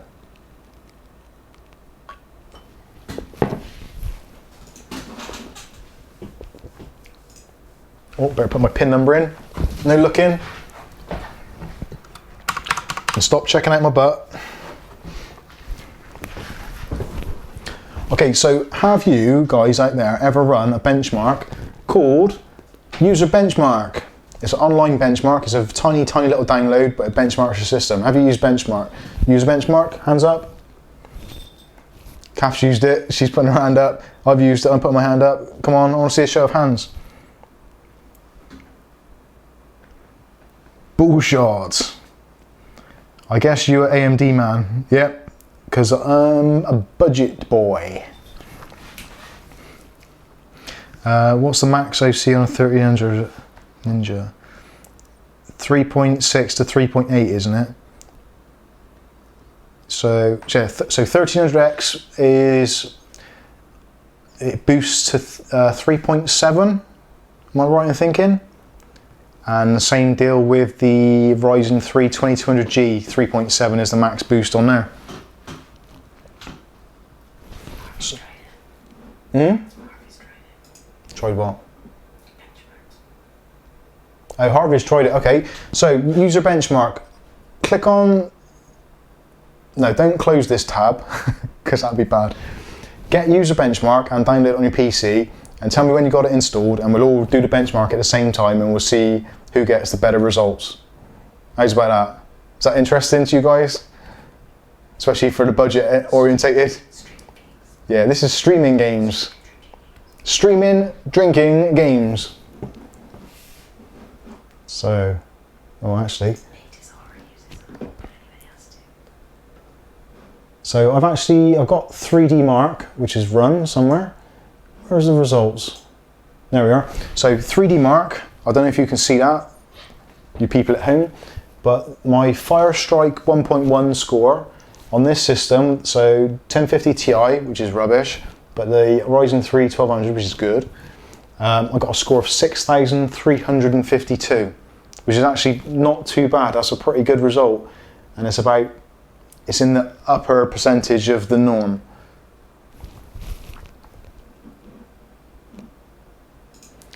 But this CPU is running on the stock cooler, as you can see, that crappy, horrible, noisy thing. And this is running rock solid at a lovely, check out the butt again, hardware monitor.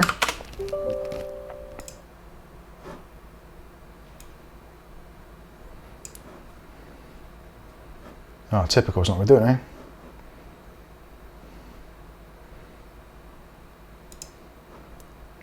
Oh, let's do that again. Come on, run, you bastard.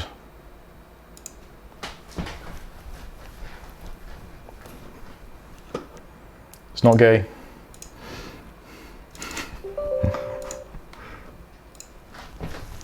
Right. Welsh 21 unboxing, lol, no way, I got 901. 901, is that on Fire Strike? 9001 on Fire Strike. That's pretty good.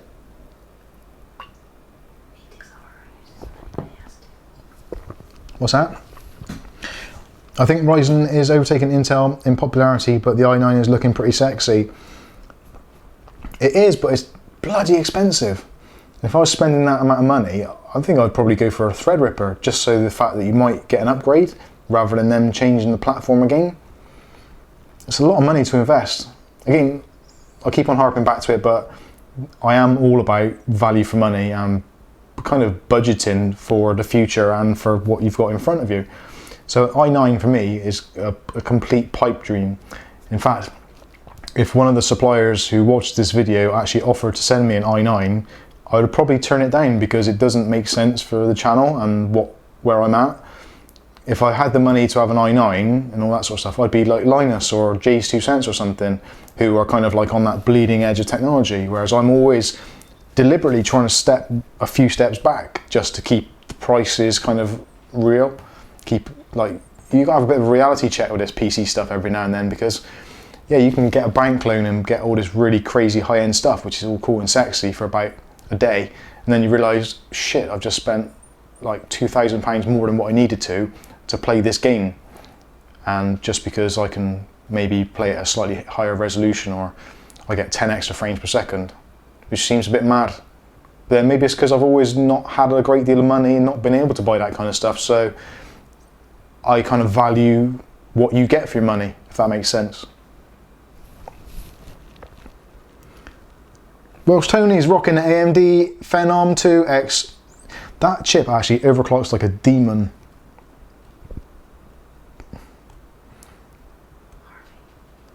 I didn't, actually, what's this reference? Did I get this reference?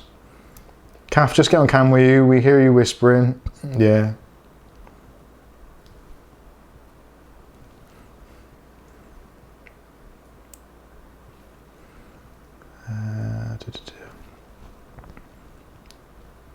Welsh, I didn't get, it's 9001. I didn't understand that reference, I don't think.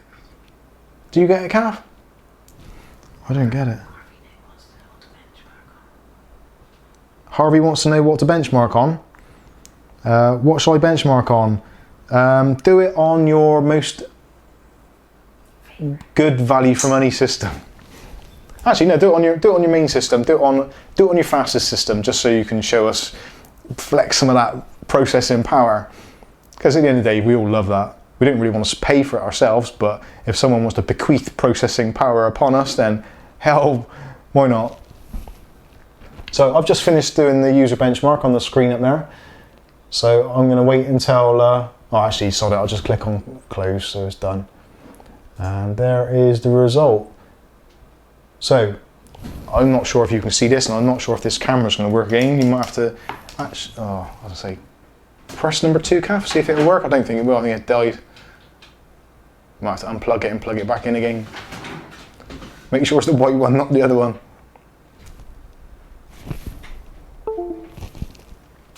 And don't plug it straight in.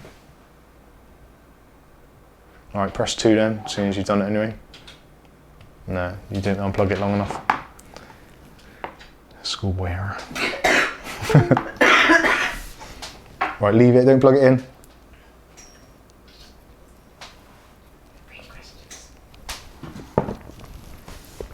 Right, while we're trying to get the camera working, let's read some of this.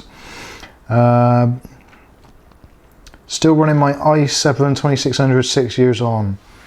C McKnight. Do you know what? The i7 2600K was probably one of my favourite processors ever, because it was kind of an i7, so you had that kind of bragging rights thing, and it was at one point the top of the range, but it overclocked really well. I think I had mine running at about 4 gigahertz for a long time, and even running Premiere and stuff, it used to hold its own. It struggled. I didn't manage to get it to do 4K. 4K was like, 4K, no way. Building up a sweat, wouldn't do it. But for gaming and everything else, it was absolutely great.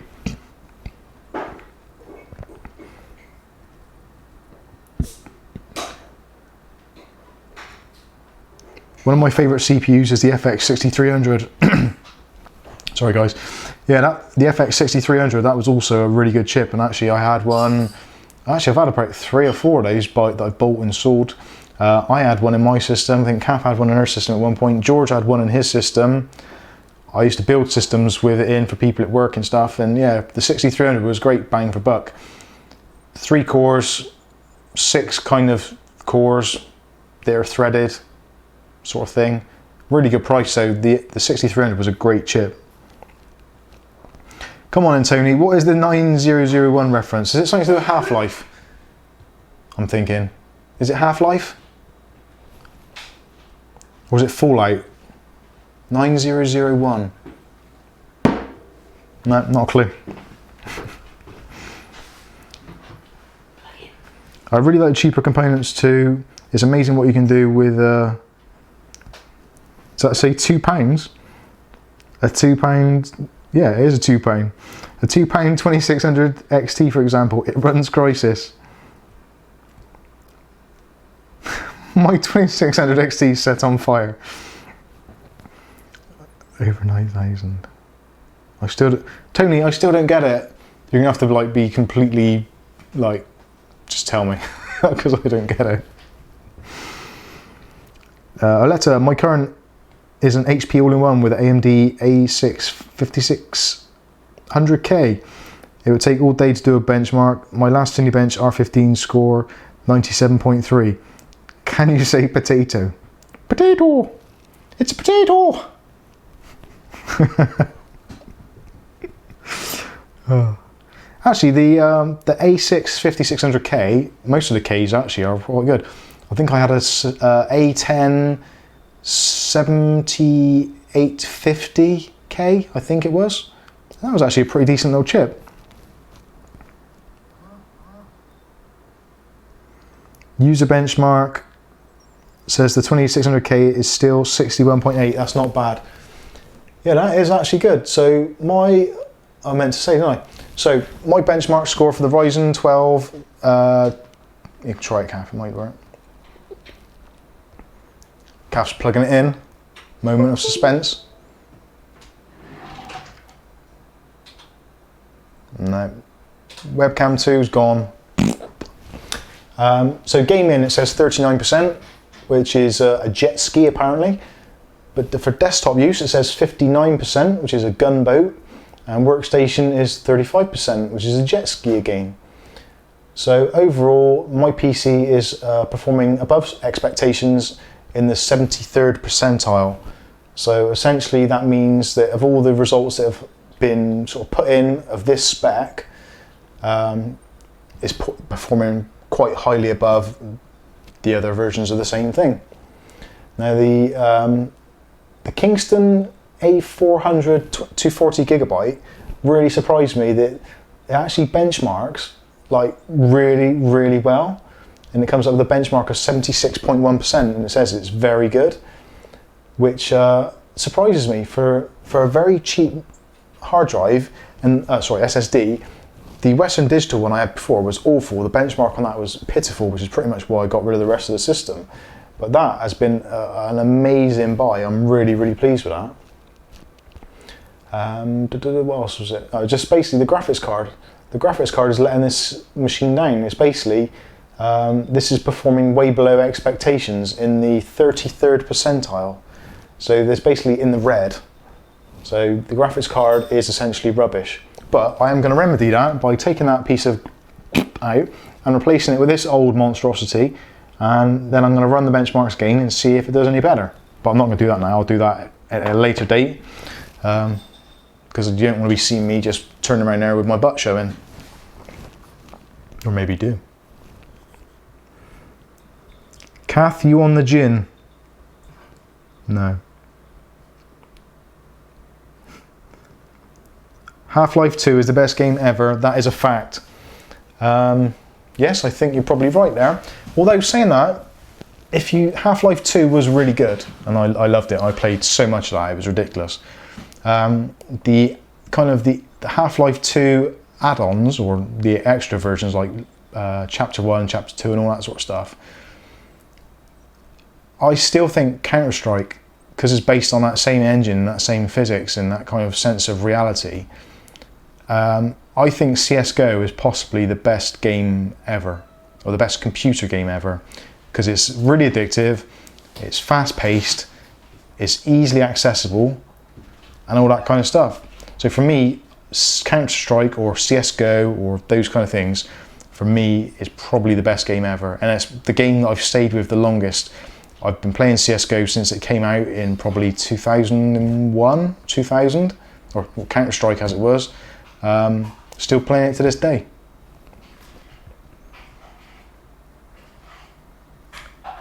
I buy today A12 120 for my old AMD system. Yay! Thank you, baby you. And good evening. Baby you, I don't know who you are. Have I spoken to you previously? Or you're new here? If you're new, welcome. Come on in, sit down, have a drink with us. Baby you. What else? Oh, sorry, there was another question here. I bought Black Mesa 2 years ago and still haven't played it. It's a Half-Life remake. Oh yeah, totally.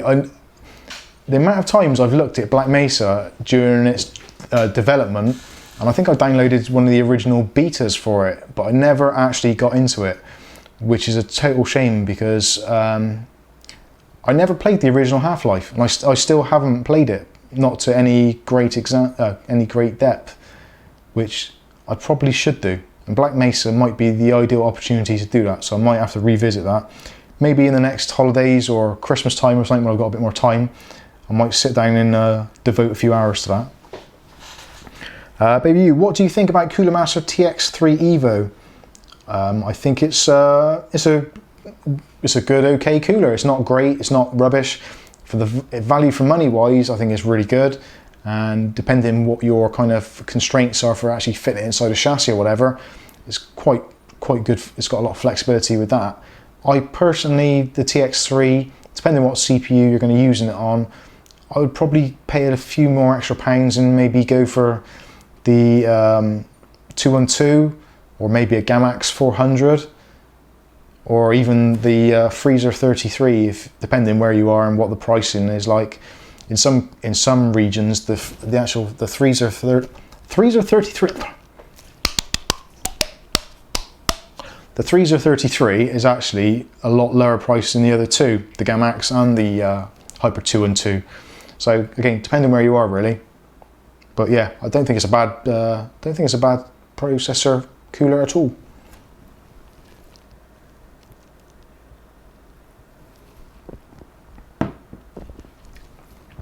Did you watch J2Cent's video where he tries to get into the leaderboard on Firestrike? Yes, I did actually, and it kind of it doesn't bother me. Although yeah, it kind of does a bit. J2Cent, he is kind of making a relatively good living off of computer components, and basically he could probably phone up any manufacturer or distributor and say, "Hey, it's J2Cent, can you send me this, that, and the other?" So for him to get on the leaderboard, I think is a much lesser achievement than what it would be for kind of any of us to do it. So if we kind of worked hard and then went out and bought a load of stuff and built a system and got onto the leaderboard, it would be like a yes, get in there. But for people like Linus and Jay and all those kind of people who've got basically technology thrust around them, it's just thrown at them, they don't have to buy it, it just comes to them. I don't think it's that big a deal for them to do it. It's cool that they managed to overclock. Don't get me wrong, I really think Jay is actually really, really good at what he does. his videos are good, and the way he goes about overclocking, he's got a really good methodology and testing purposes and all that, so I'm not going to detract from that at all. But I just think that for those kind of people, it is a lot easier than what it would be for regular people like us. I bought two of the Kingston SSD and they are good. Yes, they are. The A400 is a great SSD. It isn't kind of as sexy as an NVMe and anything like that, but at the price, it's brilliant value for money. Which again, I keep on saying, that is what we're all about.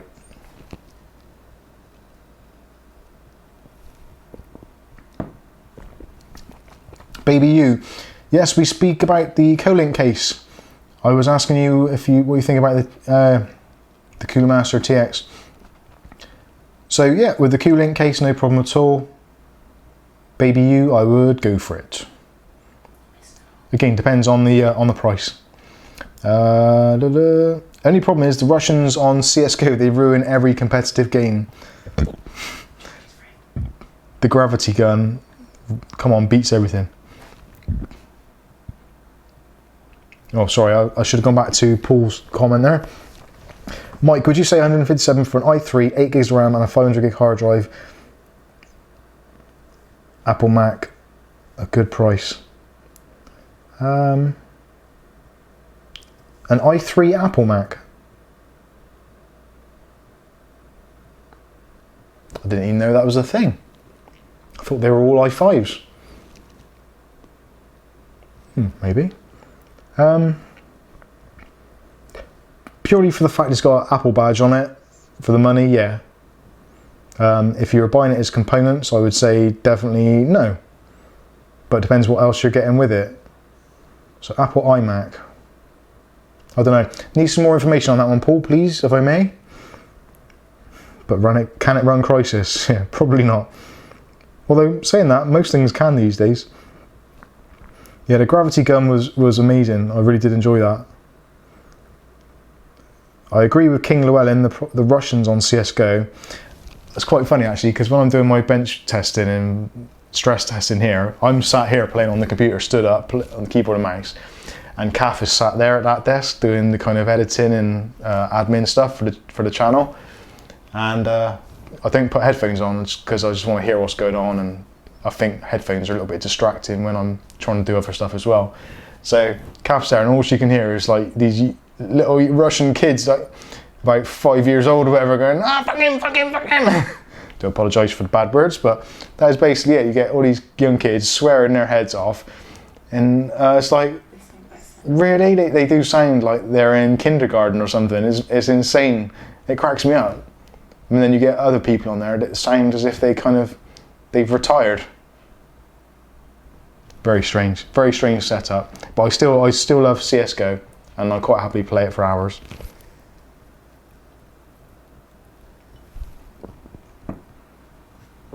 So Mike, what AMD card would you say would be a good bet over the 960 or 970? That is a question from Welsh Tennis 1 Unboxing Reviews and Guides. If you haven't subscribed on that already, then I suggest you subscribe to that channel now. What AMD card would you say would be good? Well, the RX 480 is pretty much bang for buck, almost identical to the GTX 970. A few sort of NVIDIA optimized titles aside, I think pretty much most of you would agree that the 970 and the 480 are kind of neck and neck. So I would say for the 960 or the 970, you've got to be looking probably at a 570 if you're looking for modern cards. The 580 is going to be a bit more expensive and is going to be a little bit faster than the 970, but again, they're going to trade blows in a lot of games. If you're doing video editing, then if your video editing software supports AMD cores, then that's going to be very helpful. Premiere will use it, but it all equally it will use the NVIDIA encoding as well. So I don't know, does that answer your question, or were you referring to older AMD cards? If you're looking for older AMD cards, I don't think there's really anything that can come close really to the 970, maybe the 7990. but then that's a bit of a weird one. And I got no signal. Oh, that's what I was going to do. Now, I was going to say to you earlier, this, well, you can't really see it, can you, because you're too far away. But the Ryzen 12 in here, which is what I was getting back to earlier, when I was asking about the 1300X, I've actually got this overclocked to 3.7 gigahertz on all 4 cores on the stock cooler.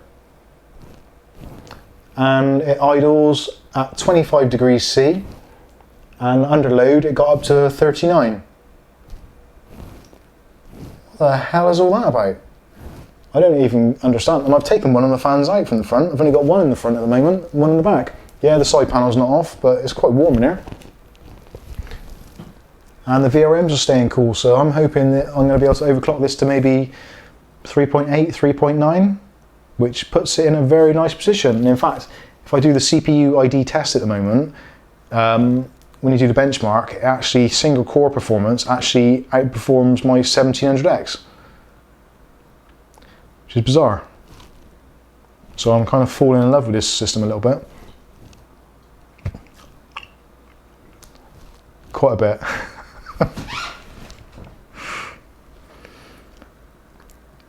Baby, you've been here before, I'm sure. Tony, that sounds like a chat-up line from like an old 70s movie. Hey baby, you've been here before, I'm sure. Oh dear. Linus is gay. Well, he has got a wife, so maybe she's his beard. Maybe Luke likes it in the back door. Oh man, I shouldn't say that. I like crying. Oh no, I like cryo rig. I thought you said I like crying. Well, each to their own. I enjoy some things, but crying's probably not one of them. Ah dear. Ninja. I bet Linus has so many GPUs. Yeah, he does. It sucks. It must be really nice to get to that point in your kind of your career or job or whatever, or financial status, where you can build any computer that you want. Just like, even if you think up some really crazy kind of like this 7 players, one CPU thing, to be able to dream up that kind of stuff is a little bit kind of outside the box. I can't really. I'm more thinking, how can I squeeze another stick of RAM into this build, rather than how can I get another physical person to play on this CPU. Barking, absolutely barking. Baby you, Linus new logo bad. I haven't seen Linus new logo bad. What's bad about it? CM9 TX3 on my i7, 28 degrees idle, 60ish under load. C-Knight 1984 TX3 on my i7, 28 degrees idle, 60ish under load. That's pretty good. TX3 is pretty awesome cooler. If I remember rightly, the TX3 is like one of the dual loops of the heat pipes, where the loop kind of protrudes out the top. I'll have to Google it. Baby you. By the way, I am playing CS 10 years, CS 1.6. Yes, CS 1.6, represent, and CSGO. Now, CS 1.6 was amazing. I remember I was in a clan called W92 back in the day, and there was Xanax, Krista Cole, Badger, Rio. Who else was the other one? Not Rio. Why am I saying Rio? Oh, it's because I'm a Riotoro fan. Did I mention I got some Riotoro fans that came in the Riotoro case with the Riotoro keyboard and mouse?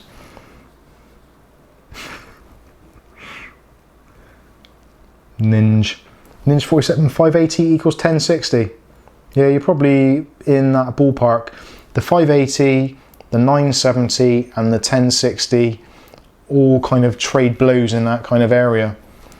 But that is why I went for the 970, because the 580 and the 1060, both of which are probably 20 to 60 pounds dearer than the 970 used.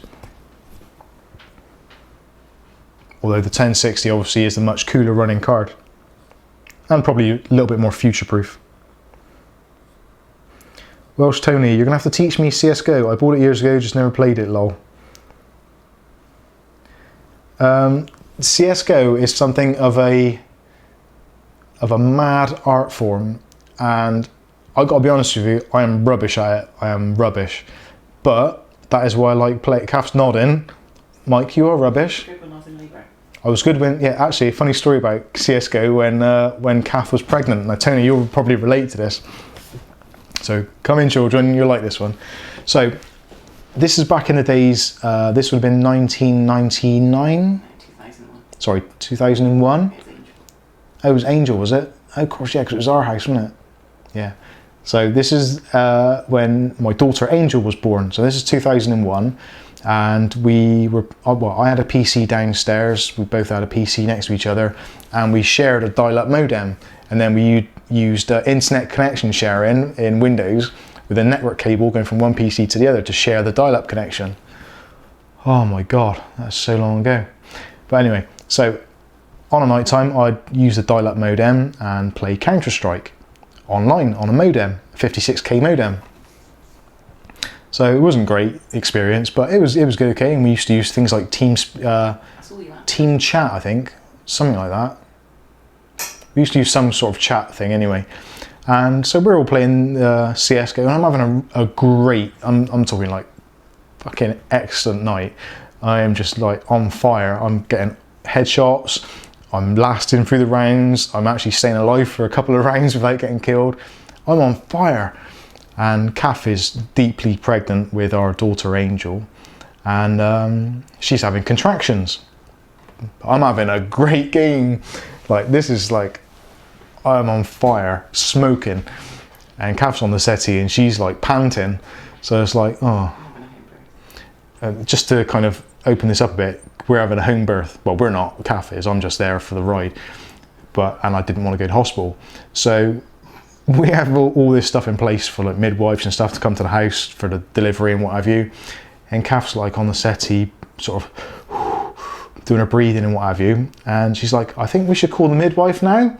I'm like, but no, seriously, like, I'm in a great game, like 5 minutes, give me 5 minutes. And then her contractions are getting kind of closer and closer, like contractions are like 5 minutes apart. And she's like, no, seriously, like, you really need to call somebody now? I'm like, oh, but no, this is a great game. And well, eventually I came to my senses a little bit, and eventually we called the midwife and got around, and it wasn't long after until our little daughter Angel was born. But that was how gripping it was playing Counter-Strike back then, when you were in a clan and there's people involved, and it was a great game, and it was really accessible, and it was just a really good time. But it wasn't so good for Kath because she was pretty dilated by the time I got off the game. But still, there you go. I hope you enjoyed that story. That is another one from the memoirs. Let's have a look at some of your questions now, because I'm reminiscing a little bit too much now.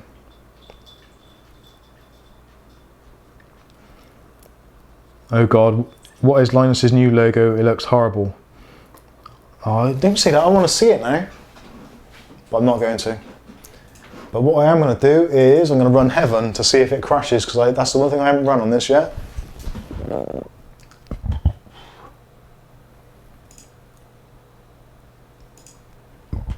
Oh, come on, where's the bloody thing?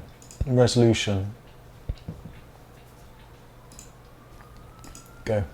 My eyes are getting really bad. It doesn't help that I'm drinking. That doesn't make my eyesight any better.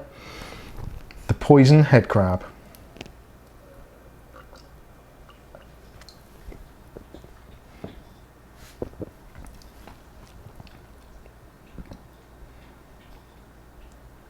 Mike, what's your opinion on the Linus Tech logo?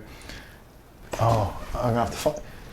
Oh yeah, I can do it on this one, can't I? Although I won't be able to see the stream. Right.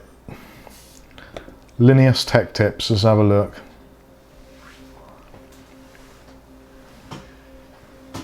Come on, load. Uh-oh, someone's video is going to play. Copyright strikes.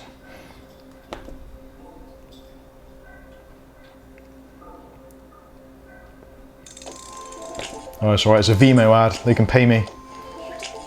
Oh yeah, I can mute it, can't I? How does that work? There we go. Muted. Right. Linus. Whoa, what the hell is all that? Linus Tech. Whoa!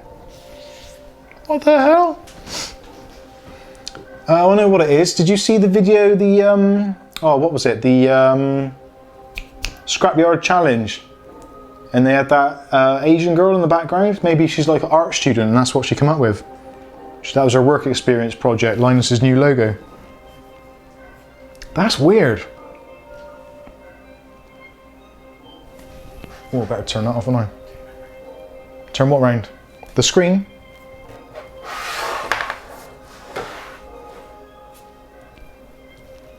Linus Tech Tips. That looks a bit weird. That does look like oh yeah, he has got young kids. Maybe they did it as well, like finger paints. Actually, the background is like one of those finger swirls. No, fair dues. He's yeah, it is a bit odd. In fact, actually, the LTT, the round logo, if you guys can see it, actually looks a lot like the Thermaltake logo. If you're actually to get the two side by side, the Thermaltake logo's two T's, red T's on an orange background, I think. So it's very, very reminiscent of that. Or is it just a ploy to sell more merch? New logo, new merch? Who knows? Right, close that. I'm disappointed now. I am disappointed. Linus been on the wacky. He's been on something. It's very similar to the TechLink channel, yeah, like someone else said. Did you reposition the fan on your AMD heatsink? How did you get it on the top? Yes. Tuscany, Mike, how did you play any Fallout games? Yes, I played Fallout Las Vegas, I think, or Nevada, or whatever it was, the 3. And 4 we got into massively. And we spent ages playing that, me and Kath, and she was telling me what to do and where to go. And what was it you were telling me? What to build or what part to go to next, wasn't it? You were kind of... How much energy you had left? Energy is, and I was just concentrated on the gameplay and Kath was doing all the kind of logistics. It was quite insane. Very strange. But I don't like the building thing. I get it and I can understand where it comes to in the game, but that's the same reason why I don't like Fortnite. The whole building thing in Fortnite really, really does jerk my chain. Why bother? There's no need for it. Just play a game, shoot people, hide from people, run from people. Simples. I don't want to be building stuff. And you couldn't get in and out of the suits very easy. Yeah, I struggled to get in and out of the suits on Fallout 4. Maybe it's because I'm like slightly stupid or old, but just couldn't get it at all. Anyway, yes, Fallout 4 was great, and I'm looking forward muchly to Fallout 76. She was there to promote D-Brand, wasn't she?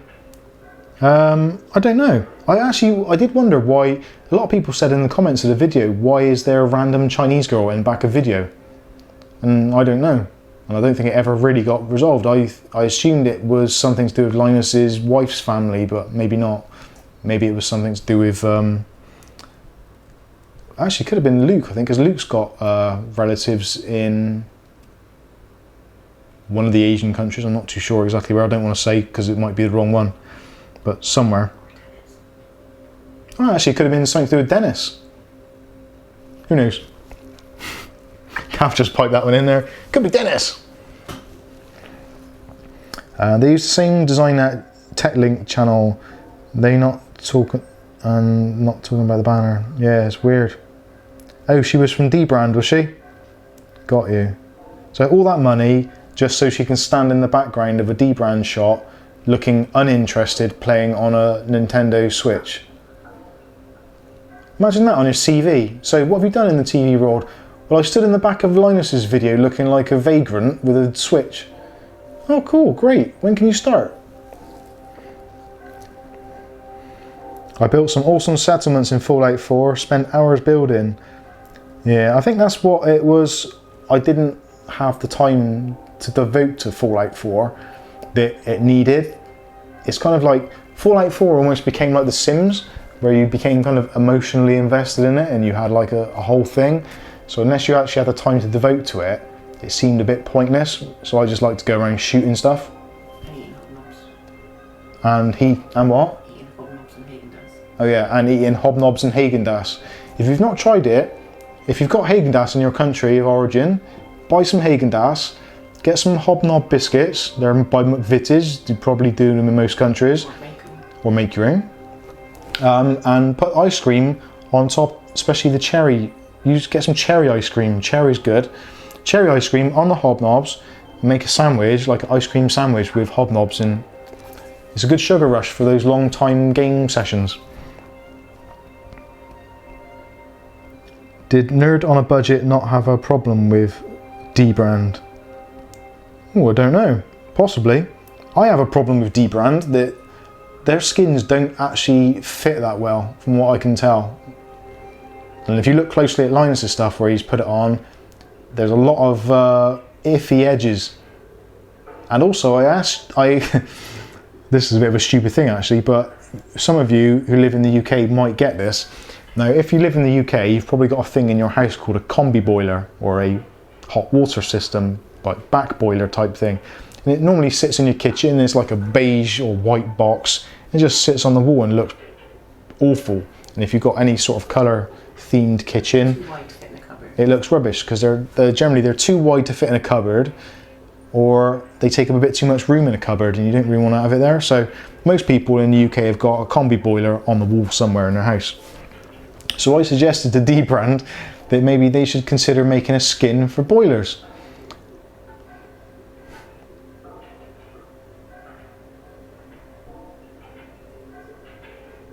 That was their response. Nothing. No, actually, it's a lie. They did reply eventually saying, thanks for your input, Mike, but this is not a market that we've looked into in any great depth. We might let you know if we consider it in future. So, there we go. But I would have thought that would have been cool. Somebody in the UK should develop or design a pre-designed skin that you can put on your combi boiler. So if you've got a kitchen, like for us, we've got like a grey kind of kitchen, the paintwork, have a grey wrap to put around your combi boiler. Or same colour as your cupboards. Same colour as your cupboards maybe, with that kind of wood effect. I'm sure people will buy it. I might even do it myself. Welsh Tony, personally these premium skin companies don't do anything better than you can get on Amazon or eBay. Sorry if anyone thinks different, but it's my opinion. Yeah, no,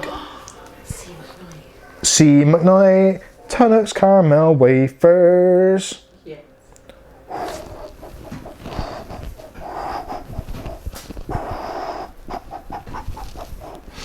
Oh, Tunnocks stuff's great. Now, wouldn't they not work because they get a bit hot? No, the combi boiler, the surround that goes around the outside is kind of insulation. So the heat from the combi boiler never really touches the outside fascia, I suppose. It's designed to be cool to the touch, so if it's in the kitchen or something, it's not dangerous.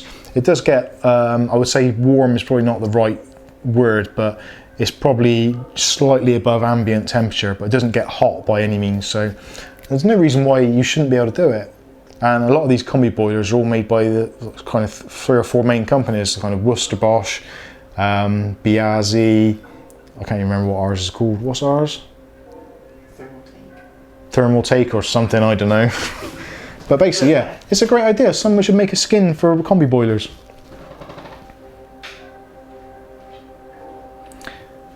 There are thousands of boilers and you can just buy vinyl and do it yourself.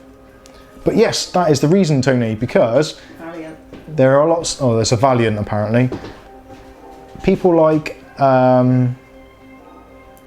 British Gas come around to sell us that combi boiler with the hive system and all that.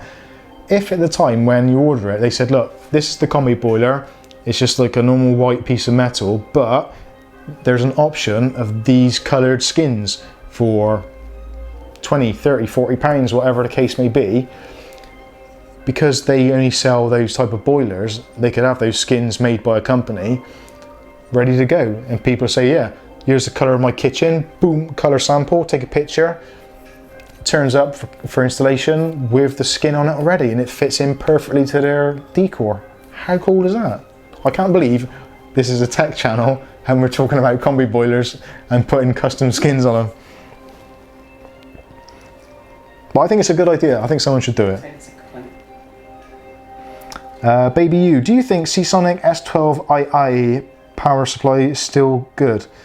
I've got to be honest with you, without looking at it, I do not know the specs of that, but purely because of the fact it's Seasonic, it can't be a bad power supply. I don't think Seasonic have ever made a bad power supply. Even back in the 90s, they never made a bad power supply. So I would say, yeah, it's going to be good regardless because of who they are. They always make good stuff. How long is that benchmark? Yeah, true. I didn't actually press the benchmark button. Thanks for that, Harvey. But hopefully it's made for an interesting backdrop. Right, let's benchmark. Although saying that, at the moment,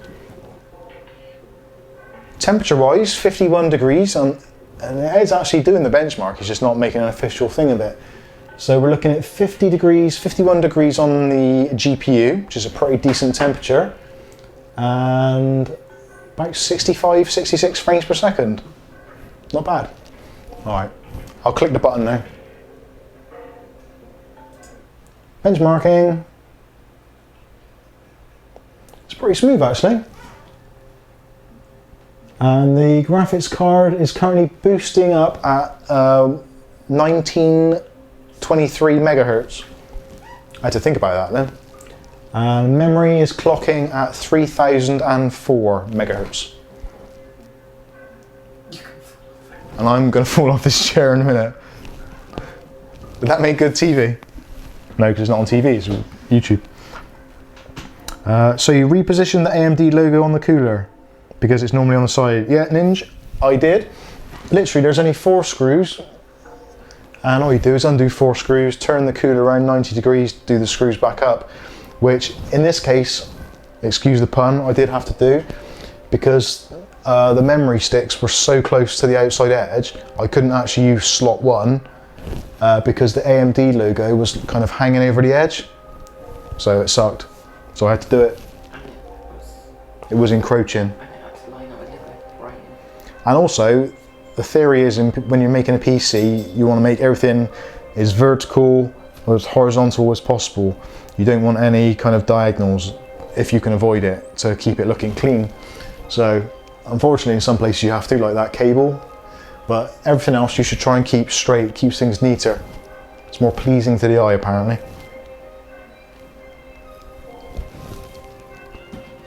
Still 51 degrees.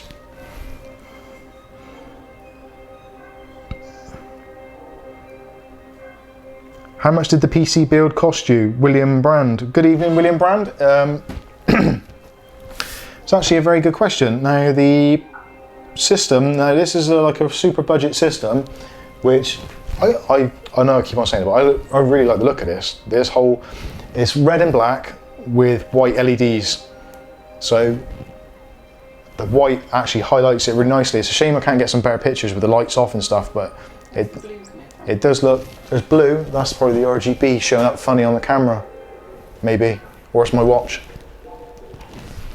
Sorry, going back to the prices, so let's run through the case. £45, that Amazon, on Amazon. The Ryzen 3 1200 was originally £62, but I got a large portion off of that. I got another £15 something off of that because of some damaged pins, which I managed to rectify. So, yeah,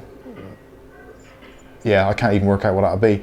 The 1050 Ti, which to be honest with you was a stupid purchase, and well, I didn't buy it, I swapped it for some other stuff, but it's cost me about 120 quid. That's what you'd buy it for, 120 quid.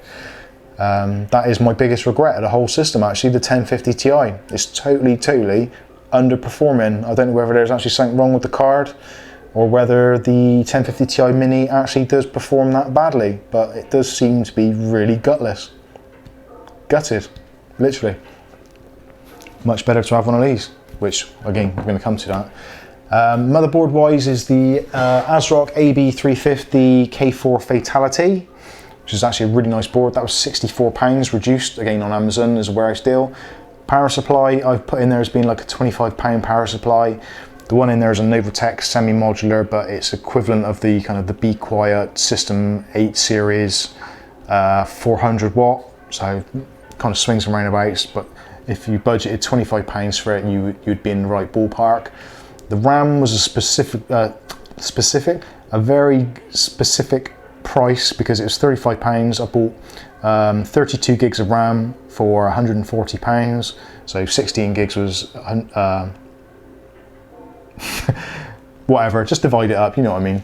So basically the RAM was 35 quid for a stick, which actually that deal, although it sounds fantastically good, it is repeatable because there's a guy at the moment on the Bristol PC gaming group who is selling the same stuff again for £80 for 16 gigs or £40 for 8 gigs of RAM. So if you do want some and you're local to Bristol like Tony and a few others, definitely worth checking out, and he has got another batch of that RAM going.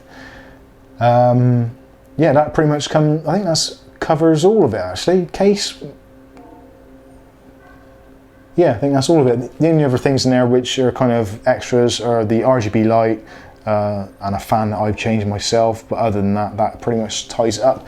And I kind of budgeted, I would say, about £335, but if I'd have taken off the 120 for the 1050 Ti, so that takes it, what's 210, and add in that for 30, which is roughly the same performance, that is a mentally good PC for like £250, I think. Is that right, 250? Yeah, about £250, £260 gets you a Ryzen 3 1200, which will quite easily go to 3.7 gigahertz on all 4 cores with the stock cooler and run cool. Got a pretty decent benchmark there actually. So the average on the FPS 72 frames per second, and the score was 1815, which is kind of what I expected with that graphics card, to be honest with you. But that's actually not a bad score. 1815. What are you guys getting on your systems? Whew, better check some questions. How much did the bill cost you? Yeah, 350ish. Yeah, it was originally it was 351. Take off the discount, but we won't go through all that again because that's boring shite. How do you know which slots to use? How do you know which slots to use for dual channel? Some say start at 1 and go to 3, the others say the other way around. Ninja 47, to be honest with you, it's down to every individual manufacturer. Some manufacturers have wired the pins in one way or the other.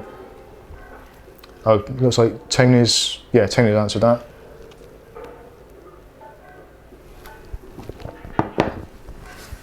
It's normally slots 2 and 4, yeah. All boards do their own thing. Mike, tag me in that post, I may grab some. Okay, no worries, I will do, mate. Ninja 47, I got Crucial Ballistic Sport 2x4 gig DDR4 for 46 quid. Yeah, that's pretty sweet. And you get the benefit there of dual channel, which at the moment that hasn't, that's only single channel. So with dual channel, I think those scores would improve slightly more. But what do you reckon? That's a pretty good score, 1815 with that kind of graphics card. Oh, pretty impressed. And best of all, it didn't crash like it did before in the Cooler Master Masterbox Lite 3.1. Oh, I hate that case.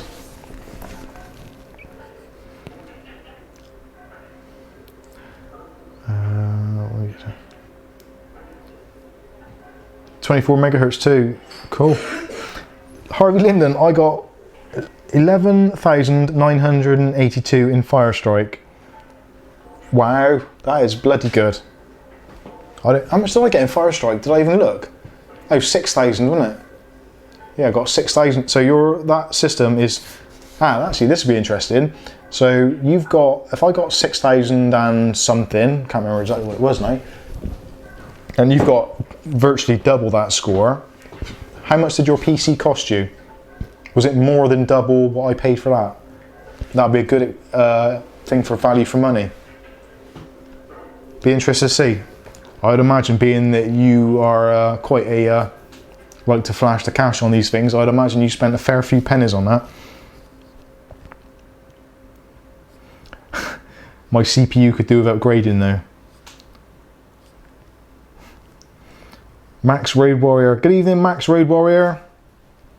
RTFM. Now that would be a t-shirt I should get made up. Read the manual. Or flipping manual. William Brand, what's the graphics card you recommend for the build? Well, honestly, I've used the GTX 1050 Ti. Now, I've got to be honest with you, that is the only reason I went for that card. I actually swapped that card for a GTX 780, which you probably saw in previous videos, the Zotac one, which was a bloody fast card, but it was like a rocket in furnace. It was just so hot. Anything I put it in, it just got super hot, and it was using loads and loads of power. It's like a 200 watt TDP plus graphics card. So my PCs are on quite a lot. It was just burning through power. So I thought, right, I'm gonna go cheap and cheerful. Hence what we do on the channel, cheap and cheerful, budget stuff. And I got the 1050 Ti, and I have got so much buyer's remorse. It is untrue. That thing is so overly hyped, it's ridiculous. I know that because of where the graphics cards were a year ago or 6 months ago or 3 months ago, that was about the only thing that was made any sense at all. And now the prices are coming back into line, it makes no sense at all, because it's just totally overrated, really. Like I said, this old 5-year-old, 4-year-old Sapphire 7850, 2 gig, horsepower wise, is going to be a good match for that 1050 Ti, and that's £100 less, or £90 less to buy, which is the better value for money. Arguably this, if you've got it on 24/7, maybe power is going to be a problem, or heating or thermals or whatever, or maybe you haven't got a power supply which has got that type of connector. Maybe you've got an older Dell system or a pre-built or something, in which case, yeah, go for a GTX 1050, or get a second-hand 750 Ti if you have to. But yeah, that is a really massively overrated card in my opinion.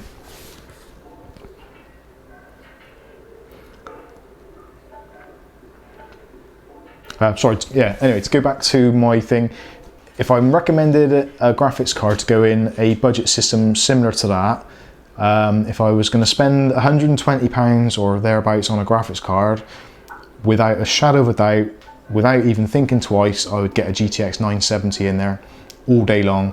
If I had a little bit more money, then maybe an RX 480, just to keep it all AMD. But realistically, GTX 970 all the way. It's by far the best bang per buck card on the market at the moment, which has got some element of future proof into it, in my opinion. Ninja 47 got to go now. Goodbye. See you later. Thanks for joining. See you in the next one. Harvey Linden, 16 gigs of Vengeance Pro. Nice. Yep, the 480 is a great card. Yeah, it is. George has got a RX 480 in his PC upstairs, and he bought it just before the prices went mental. And I think we paid about £210 from Novatech for that when it came out, pretty much.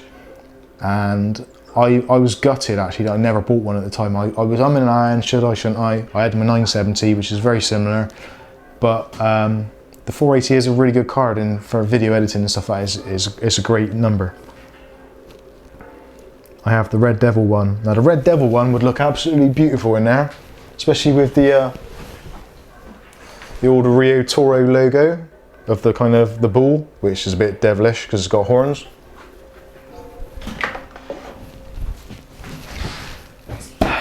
Right, who's that? Max Road Warrior. Max Road Warrior, where are you from? Are you a UK-based citizen, or are you around this great global thing?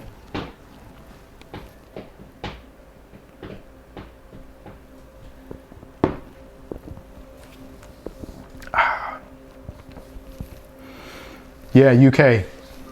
Local, southwest, or are you up there somewhere? You don't have to be precise, I don't want a postcode. Well, no I don't. Yeah. Unless you want to sell the graphics card, in which case, yeah, a postcode would be really handy because I'll come and buy it. CX have 970 for 160, so same price as new 1050 Ti. Yeah, totally.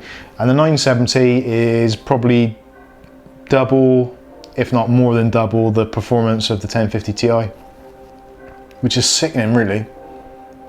The 970 is such a good card. I'll be so sad to see it go.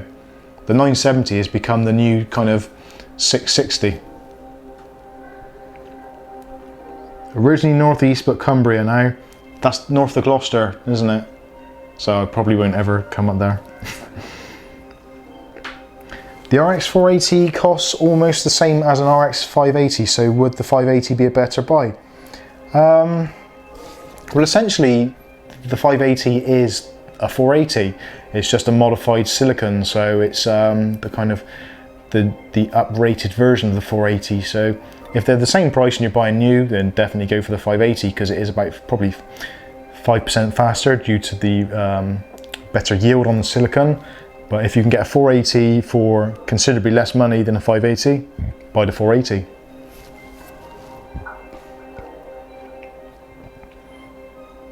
Yeah, like Max Road Warrior says, there's virtually no difference in it. It's kind of, if you benchmark the two, they're almost within margin of error. It is supposed to be 5% or so more efficient, but that doesn't always translate into games.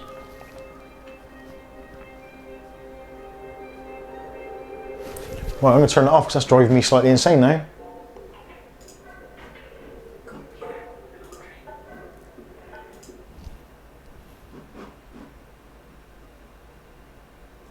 Right, so I'm going to do one more benchmark and then I'm going to call it a day for that system because I'm pretty happy that it's running pretty cool. So we're going to go for the Far Cry 5 benchmark because that one's quite a good one. Oh, balls, I've got to log in. Oh yeah, copyright strikes. Oh, what's my password?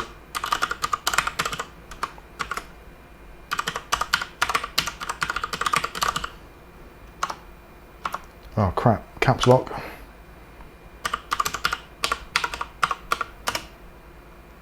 Oh, damn it. Does anybody know my password? Because I don't.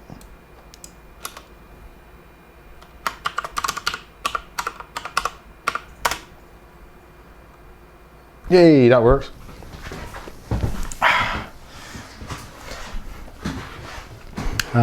C McKnight 984 RX 480 £185. Is that what you're selling it for? Or is that what you can get them for?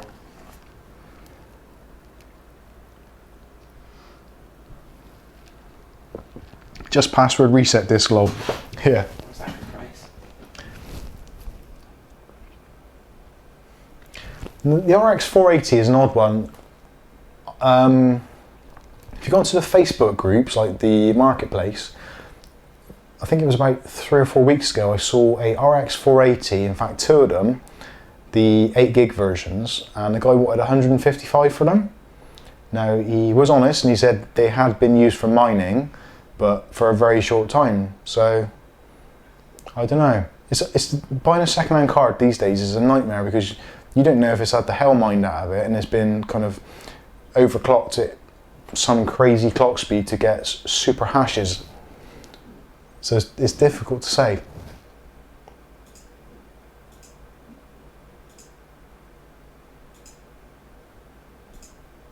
Far Cry 5, what a game. Who here likes Far Cry?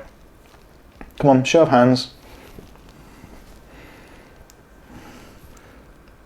Are you selling the Red Devil? Me, CEX offer 2-year warranty. Yeah, CEX do, but CEX is such a weird company. Like, I'm really desperately trying to get hold of some 4 gigabyte sticks of DDR3 RAM for my little media center that I've got upstairs, which I showed you guys on a previous video. You know, the little square cube box. It's running Windows 10. It's only got 4 gigs of DDR3 in there, and someone actually said that it could be that memory stick which is causing the HDMI problems on it, which I don't really believe, but I'm open to any suggestions. But I haven't got another 4 gig stick of RAM. Now CEX want kind of like £10 for a stick of RAM or £28 for an 8 gig stick. Now I'm thinking, like, can I justify the whole system cost me £30? So can I justify spending another £10 on a stick of DDR3 to find out that it still does exactly the same thing? Do you think I should? CRX are bollocks, never test things properly. Yeah, they did there. Unless you're selling something to them. Jesus, shit me up then. I've got to mute this, guys. Oh, where's the mute button? Oh. Did I mention that Riotoro keyboard? Actually, I'll put it down a bit. It's got some amazing media keys on it, mute button, and they're a slightly different colour. But the volume button, or the up and down button, is on a roller. So you can roll the volume up and down. How cool is that? I haven't seen that on a keyboard for years. Not this well done either. And it's not like really loose as well, so you accidentally do it and it like deafens you or mutes it. It's just like a really, really nice thing. But I'm gonna definitely do a review of this keyboard coming up soon, but I'm gonna use it a bit more to start with. And I'm finding it really nice. And the keys are really highly raised as well. Oh, and I forgot to mention, I know this is quite oh crap. It's got 2 USB ports on the back as well, which is really awesome. I know most keyboards have 1 sometimes, but this one's got 2. So you can plug in like a joystick and an SD card, or your gamepad and a webcam, without reaching around to the back of your PC, which for me, my PC is stuck in a cabinet over there. It's virtually impossible to get to, so that's brilliant. Anyway, full review coming soon. The mouse is pretty cool as well. And it's got like metal stuff. Really nice mouse. Also review coming soon. Oh, you're selling the Red Devil. Welsh Tony, I found a pair of 580s for $330, tempting. Yeah, that is pretty good. 330 divided by 2. 150, 160, 165 each.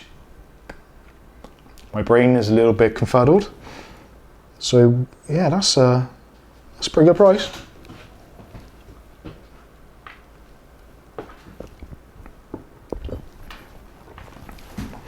I hope they've tested the 2 graphics cards I bought today. Welsh Tony's unboxing reviews and guides. Now if you haven't signed up already to Welsh Tony's reviews and guides, make sure you go across there and sign up. He's got a child support now as well, so he needs all the help he can get. Go halves with me, Mike. Okay, that sounds reasonable, so I'll put in 150.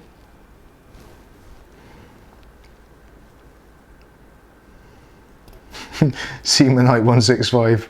What? If you just reduced your price now to get the sale.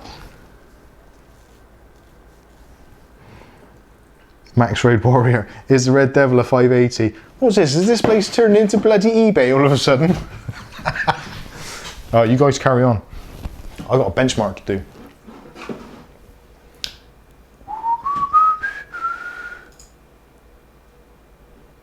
Oh, Far Cry. Sorry, I was talking about Far Cry, wasn't I? Far Cry 3, Far Cry 4, Far Cry 5, which is the best? Discuss. And my graphics adapter's out of date. They're near London. Hmm? They're near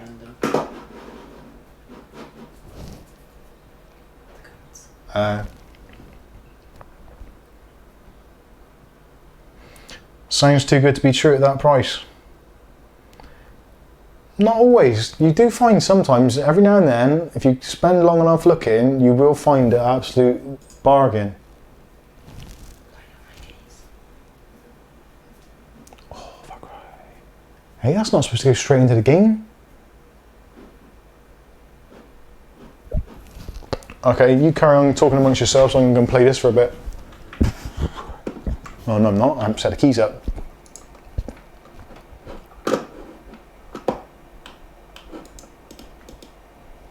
Oh, there's fire everywhere. Right, that's enough of that. Options. Video.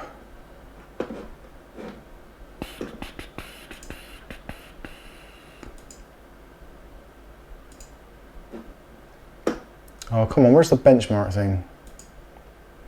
Oh, you've got to change something, haven't you?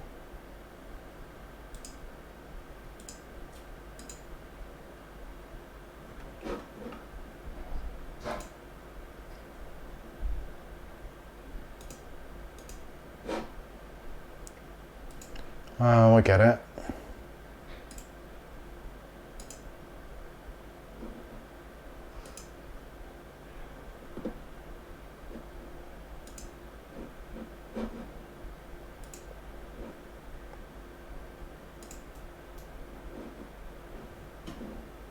Right, I can't do the benchmark because it won't let me.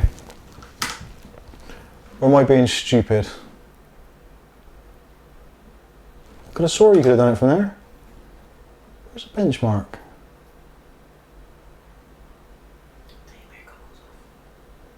Must have my beer goggles on, I can't see a damn thing. Help me out, guys. Might get a cheap 980.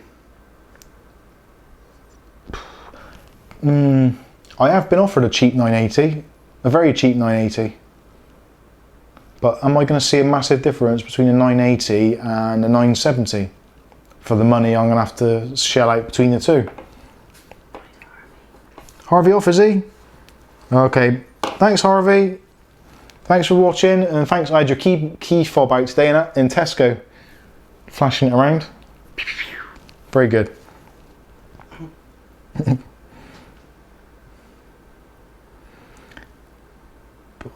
Anyone buy games from Fanatical?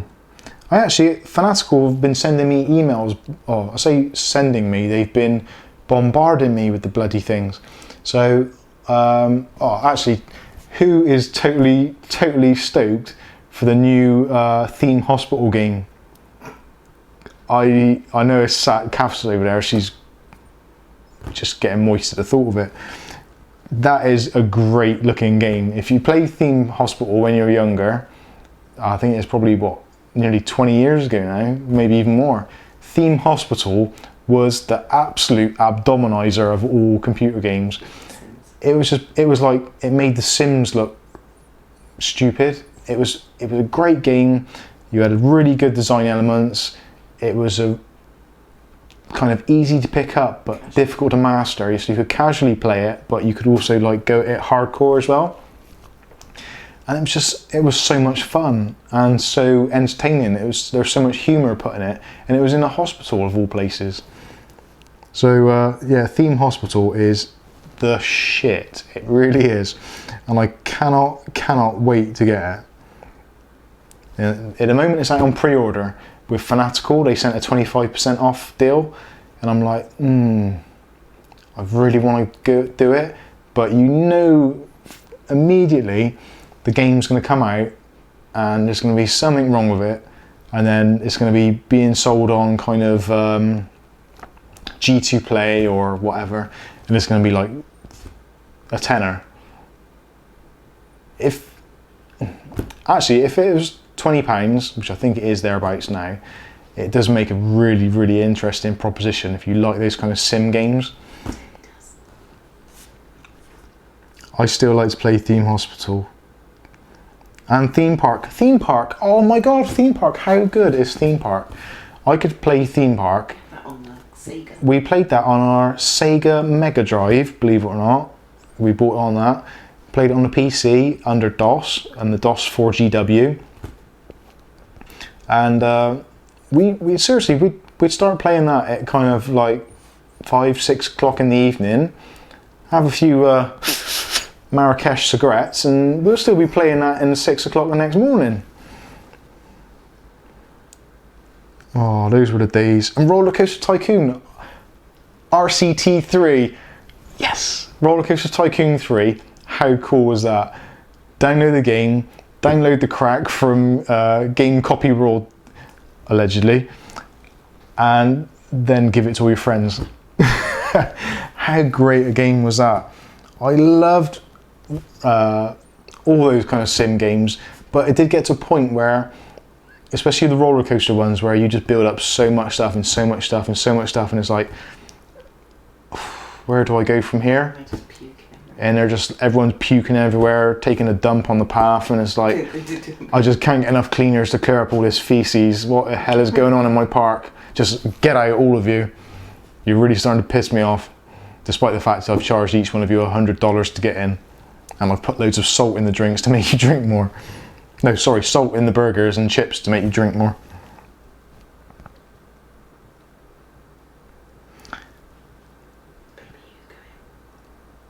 Bye bye, baby you. I gotta go watch TV. And you're trying to make friends with that. Thanks for sticking by, and well, not sticking by, thanks for sticking with us and hanging out and stuff, and hopefully see you again next Friday, if you can bear it. And good luck with whatever it was, your TX3 Cooler Master. Good luck with that. 7nm won't be long from AMD. Yeah, that is very true. I'm actually quite looking forward to see what AMD come up with next. I don't know what is going to be the next big release, whether there was speculation that it would be the refreshed version of the Ryzen APUs, but I don't think that's likely. And I say that because they already came out with the 2000 prefix on them. If they were Ryzen 3 1200 APU, then yeah.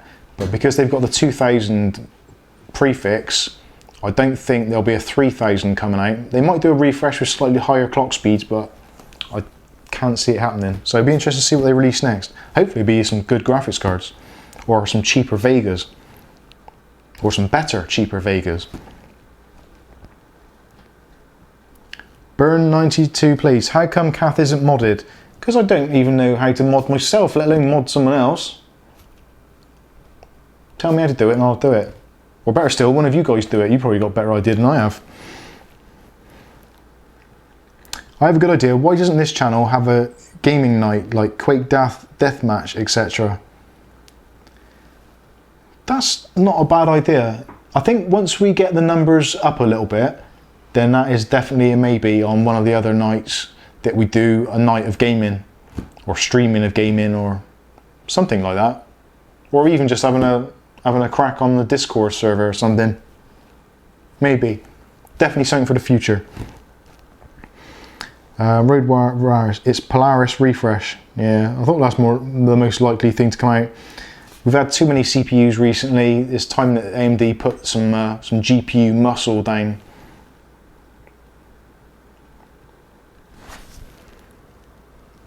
I've been saying that for weeks. Right. Tell me how I make mod. Oh, you know, Kath, how do I do it? How do I mod her up? Do I just like sprinkle her with holy water and she suddenly becomes mystically powerful?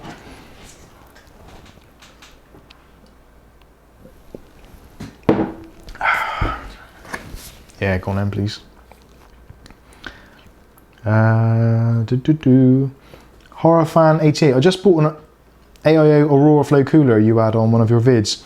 How are you getting on with it? It is actually, well, actually I can't turn the camera around because Kath's butt is in the way of it. But my my main system, my Ryzen 1700X in the Corsair 750D case, the Aurora Flow is sitting in pride of place in there. And I've got to be honest with you, I really do like it. And I found actually, oh, excuse me, a bit of a beer burp there. Excuse me. Kath, I need more beer, please, to get these burps up. They're troublesome now. Yeah, the Aurora Flow has been fantastic, and under heavy loads, gaming, rendering, I've never even heard it, I don't think. I've heard the graphics card ramp up once or twice, but the actual fans on that, I've got it set. I did the Asus Q fan setting, so it automatically detects the high and low settings and does all the stuff for you. It's actually really good. And the Aurora Flow, they've just actually released a new model. They got the Aurora Flow, which was their top of the range, which they replaced with the Chroma Flow, which had addressable RGB, and now they've done a new one, which is the, oh god, I had the name on the tip of my tongue then. No, can't see it. It was, they released it today, ID Cooling. They set out a new one, and basically it's an upgraded version of the Chroma Flow with a new pump design. but basically better RGB as well. So it looks really good. Which is a shame because the Aurora Flow actually, at their kind of budget end of the system of the market, actually works really well, and I think it looks really nice. And if you've got a slightly older RGB setup and you haven't got addressable RGB, it's brilliant. I really do like it. I've got nothing but praise for it. We want Kath's butt. Too much beer.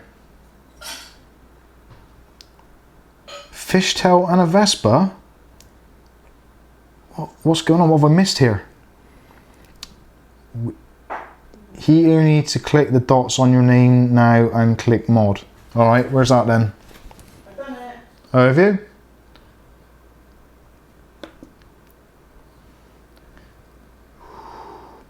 Remove moderator? Is that what I want to do?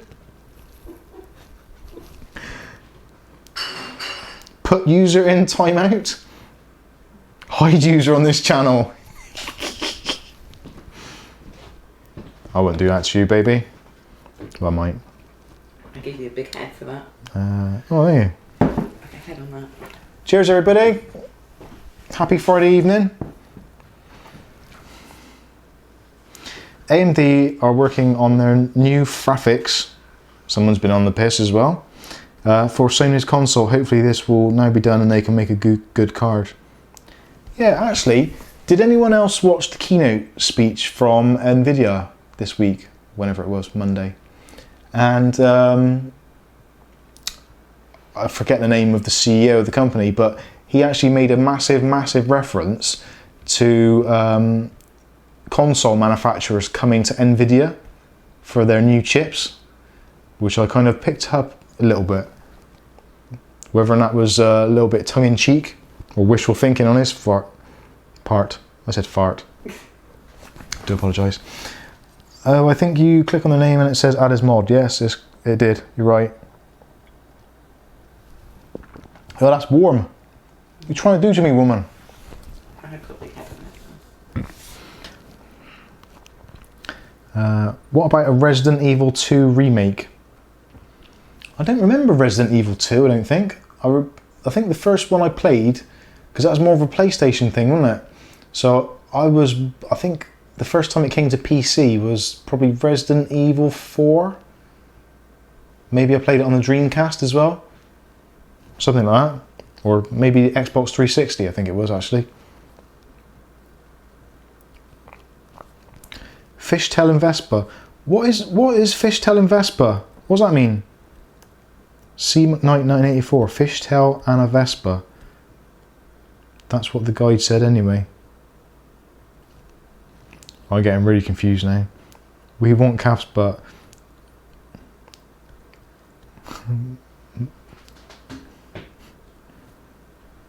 Hey, Kath's got a spanner next to her, which isn't the first time. Normally, like when we're in bed, me being that spanner.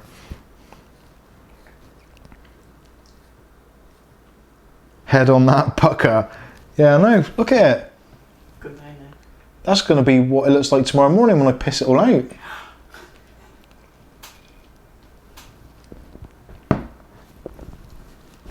Welsh Tony, that'll be the Xbot. Here. Paul Donaldson going to bed. Brilliant stream. Thank you, Paul. Good evening, mate. All the best. Thanks for watching. And we will catch you again, same bat time, same bat channel next week. Wow. Give him a frothy moustache. I know, massive head. Nvidia console GPU. I don't know what it is about Nvidia. I've always had a little bit of a dislike for them. Even when the GeForce cards came out, originally the GeForce and the GeForce 256, back in those days I was a 3DFX man through and through. Which is ironic, being that they then bought 3DFX and their kind of SLI technology. Looks like Iron Brew.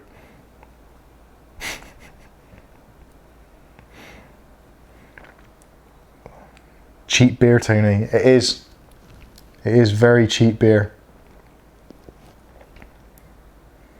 Can't fault cheap beer. Good cheap night. Well, I keep on saying it. and I'll say it again, Chip. we are the budget end of the market. Everything's cheap here. We've got cheap RGB lights, we've got cheap graphics cards, we got cheap beer. It's all good. Oh, Kath wants some. Don't spill it. That's what it is. Budget stuff, cheap stuff is great. You buy a cheap camera or you buy a cheap phone, you go to the beach, you lose it, or you wreck it with sand or water. It's not the end of the world. You take your iPhone X to the beach and you so much as get a scratch on the screen with a bit of sand or something, or sand in the charging port. That's a grand down the drain. That's less than more than my paper car.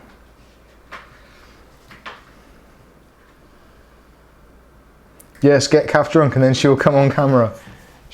I don't think she'll come on camera. She might like appear next to me, but the other bit's a bit out of order, Tony. Well, they never say never. Whatever's good for viewers.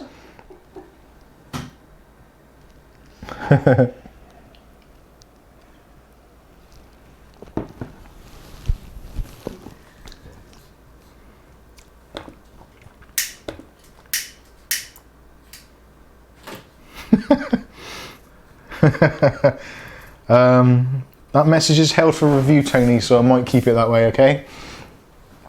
Just for kind of people who might be watching this in the replay. Although, to be honest with you, if they get to... What time is it now? Yeah, if they get to bloody hell. If they get to 2.5 hours in and they get to see that, then fair play to them. Oh, what the hell.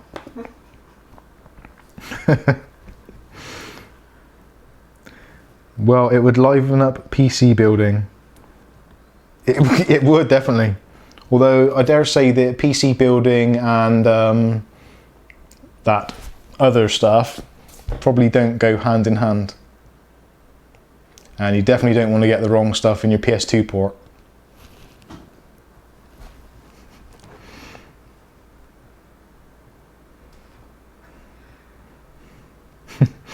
I still use a cup with a string to call out. The line is a little crackly. Who need a mobile? Yeah, that's true. Well, I'll tell you what. This stuff, the beer door, it's actually really nice. It goes down really well. And you're saving the environment because they haven't done any fancy packaging or labelling. It's just that stuff which, to be honest with you, I've worked with people who make computer graphics for TV shows, and that's actually better than a lot of their stuff, so simples. Oh shoot, gotta get up early to go to hospital. I've just noticed the time. It's time for me to say goodnight and have a good rest of the stream. Thank you, Tony. Send our best wishes to your beloved, and hopefully everything goes well for you and everything gets sorted out and you get them both home and safe very soon. And hopefully everyone else here wishes you the same as well. So good luck with it all, mate, and hopefully it all goes well.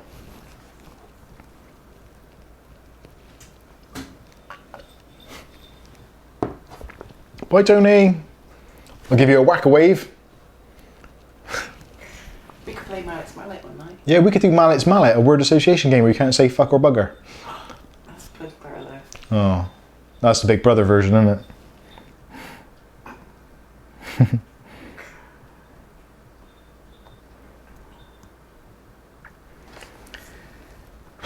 Right, it's getting up to that point where it's been almost 3 hours here and I've drank quite a lot of beer. Well, I haven't really, it's only about 3 pints, but it's getting to that point. So is there any last questions or comments? And then we'll start wrapping things up. In fact, actually, I've probably got to be up in the morning because I've got a visitor come in, but I might just ignore it. They've only come from Birmingham, so it's only 3 hours.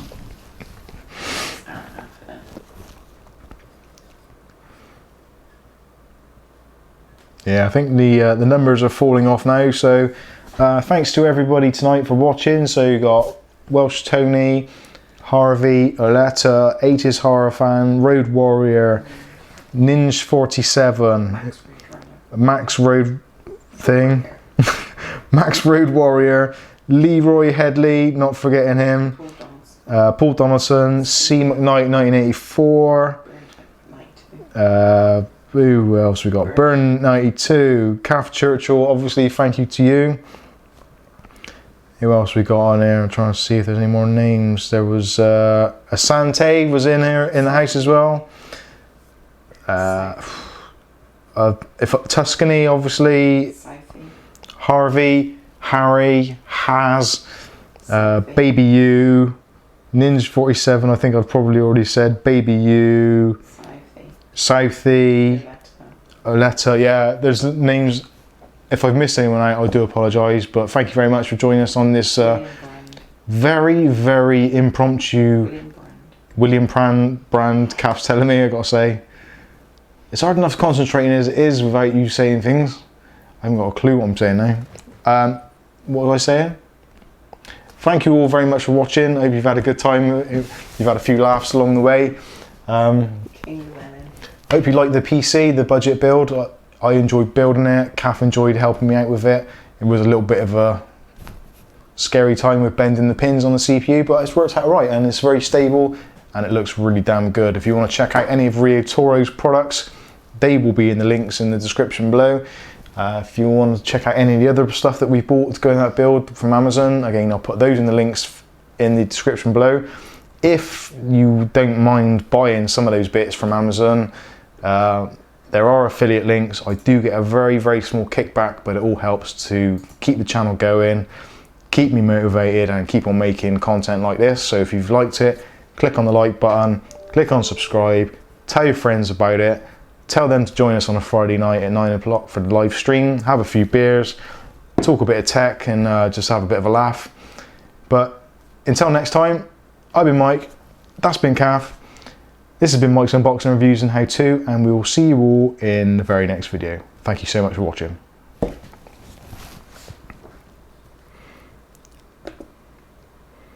Peace, have a good night everybody.